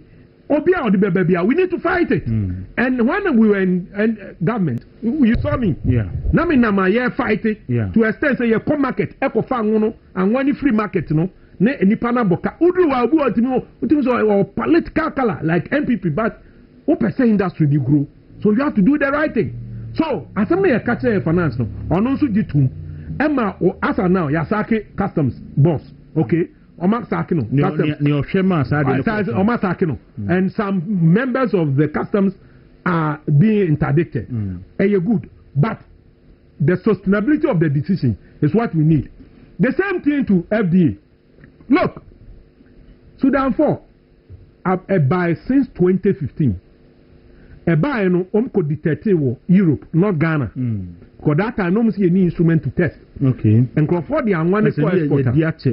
Ya dia guma ti dia anwane enwono ko a one enwono enye ufa anwa omoye obrochira anwane ebuyen because of the process omunya no nti ne boye den compared to enwo abede no nti normally European Union omo de ankanya omunya na nka abaduma na yeden agu nti omo was strict conditions with the production of oil palm oil. And yadi anwan ko omu every day omu test and omu test ya ko say no chemical bi yaden ewum ye harmful to the body chemical na sudi ya ni ya the policy mpaboam Sudan for that atade kra they start atade na cancerous atade ko tuntuma na wa se ni sudi kama koko onama tun so tope na waso ayese omu detecting the institution involved GSA, FDA, and a Ministry of Health, and a Ministry of Trade. They send them a communique. And immediately, I'm convey a meeting. I was part of the meeting. That time, look, we can track this problem. And here, discuss here, we're able to come out with a traceability system. After 2018, 2019, you're doing 2020, 2021. The solution is there. FDA, TCDA, association, you need power to arrest. You need to mean about arrest. What we can do is to advocate. There was solution. Prepare system. Say, obia oya mubia one. Oya muni we are yen silly yen package. Because a man, omo koje money free yen man omo yen wono wa. Omo the bar market no omo dia begum no ma bottle. Omo bottle so a price omo tono. It's even higher than ye bottle kurana. So the best thing is yen bottle. The site. Okay. Na FDA for Emma Krata certificate say mobile bottle the same. Oh, yeah, package. They say you dey 1 liter. And now say ebia 2 and some storms bit me a bottle. No. And we very kind of difficult for nipa no san be hwehwe no de sudi na ide. Okay, so instead of gallon in bottles. Exactly. Okay. Until a baba in bottles and ya bottle in kwa obesa register no nipa no oye enwo no. Now the code, the registration code ide atale ho.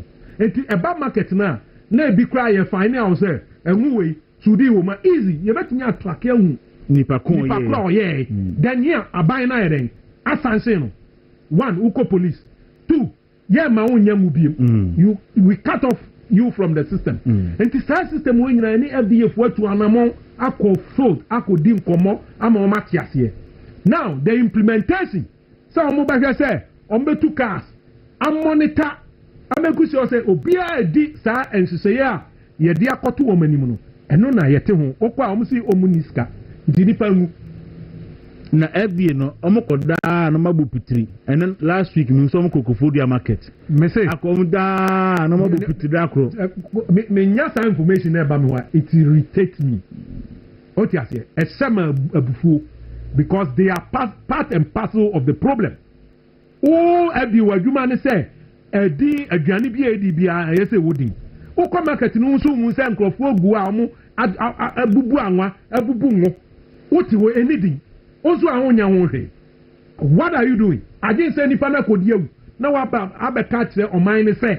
yakochi nkrofo bi is it not like me who are not bufu because the solution is there and FDA and omo tna omo adwuma so keke because obusro say omo be come market no say most of the market women they are political people nti wo kwakwache na no afre chairman bi no afrewe obeti wani no asem na call political talk and as of today FDA is part and parcel of the problem e omo na omo ama omo adwuma no akofom ama saa de samoni ekoso ekoso a no ma be dide na so ate ekoso a no ma be dide no so ate ni omo ye no omo cause the problem of the Ghanaian citizenry because the trust any law na ye dia taw mati no enya dia omo yuzu enti me mfa asem ni nse obi a say FDA is part and parcel of this problem until say omo ani bebre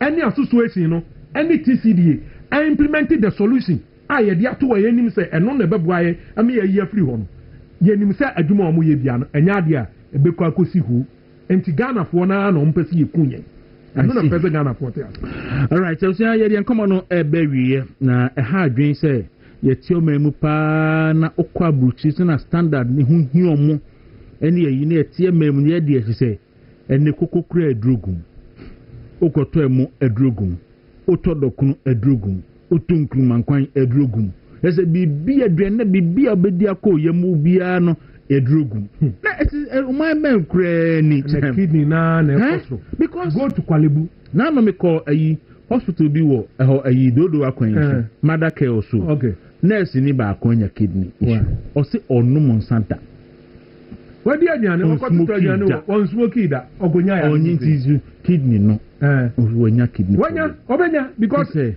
aduane no di mokon bi bifra FDA fo onhwe ngono odi a bibifra banku no odi a meanwhile they are responsible me suspect say you so cry no mikromo di nema cry fra bibia you know ana ne nipa bone for sa dabi eyesika o ena wiase ba bia akwa asa o mani pa no kwan so onya obeye enti na wo na ban no edi to me bia sha wonsa as institution your responsibility to make sure say obi nya saade no you can ana wo your protocols and yet the omu designing solution they know all the things but to cut the whip and omu slow make catch us omu ni solution yeah association we provide them solution yani oma your education on the same problem for the past 3 years busa won say ade no omu nyusu catch omu say yeah the assembly can it makes sense but omu need to mean some be enforce and crowd to join association because omu adwin mu say obia only product certificate on timinton so association na etrim pon say e bia ne ye omoden sani e KFC wa no KFC na e ba bia the same KFC association so develop product name but who FDA waduma ne say mail me so na kohwe say protocols bia ye say onipa ne god we this one we this one ria near the product certificate na e ama no produce a bottle in the name of the that's all because the association symbol yeah say once a product no none certificate the association will have time to regulate its members also only one kwan so be force member amu wa join the association we who force member we enti o ma anye fine and you ati ase ene any pay wu better than o force obi so on the right so we say ni Ghana o pe umpe otiti afon kabom ku miensa and NAT, NAGRAT, and CCT. Exactly. So you have to be one of them. Exactly. So that ubetimi under regulation, no bargaining near you can be under them. Because mining to me was Obiana Yope. Over TCDA, the act that established TCDA, Act 10 is mentioning that you have to be a member of recognized association before and son on member. That is in a multi enforce. And the Omaka and I say, okay, multi enforce TCDA. TCDA has the right to make sure say we are joining association. And to collaborate, the money to go to the field to enforce it. I see. Tama, if you omniska no, enipa starts to move. No more better TV so. Me ma hu say a product na na say won no person mu no. But you know mo be ya na chinchan, they say no mo be call boot for boot.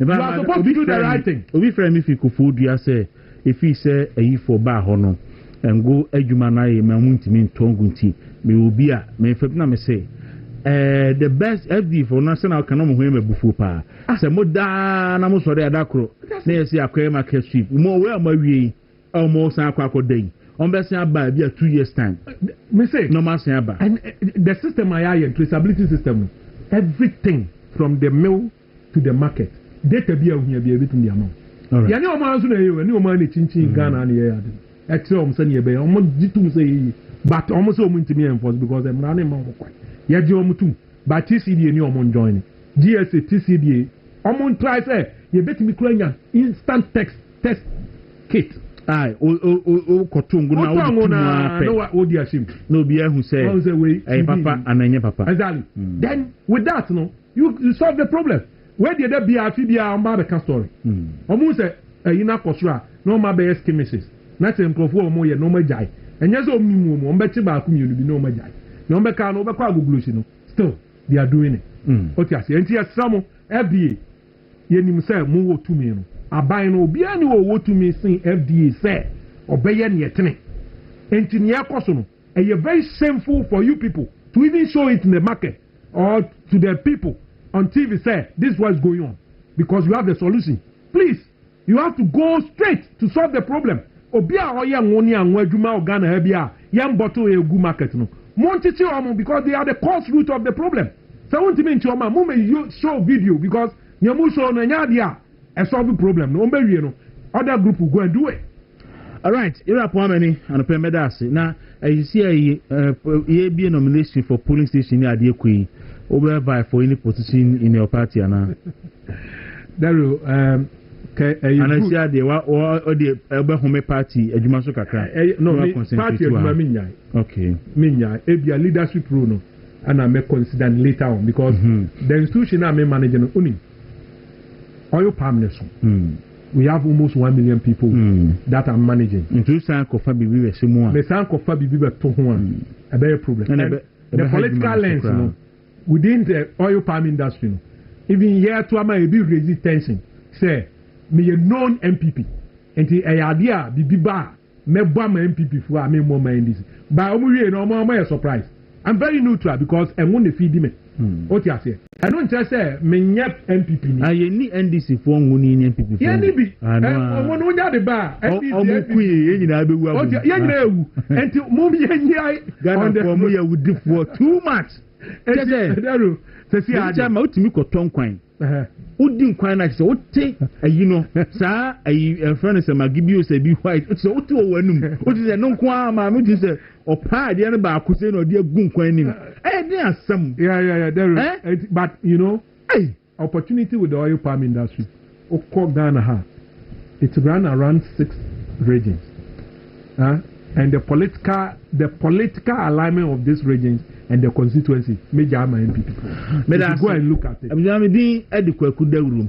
I'm the movement man and a payment. I'm the movement in the morning. Jumedi every moment. More wishing me happy birthday. No, Madam Wase. And my auntie. Madam Yamias so they are back home. Yes sir. And quantin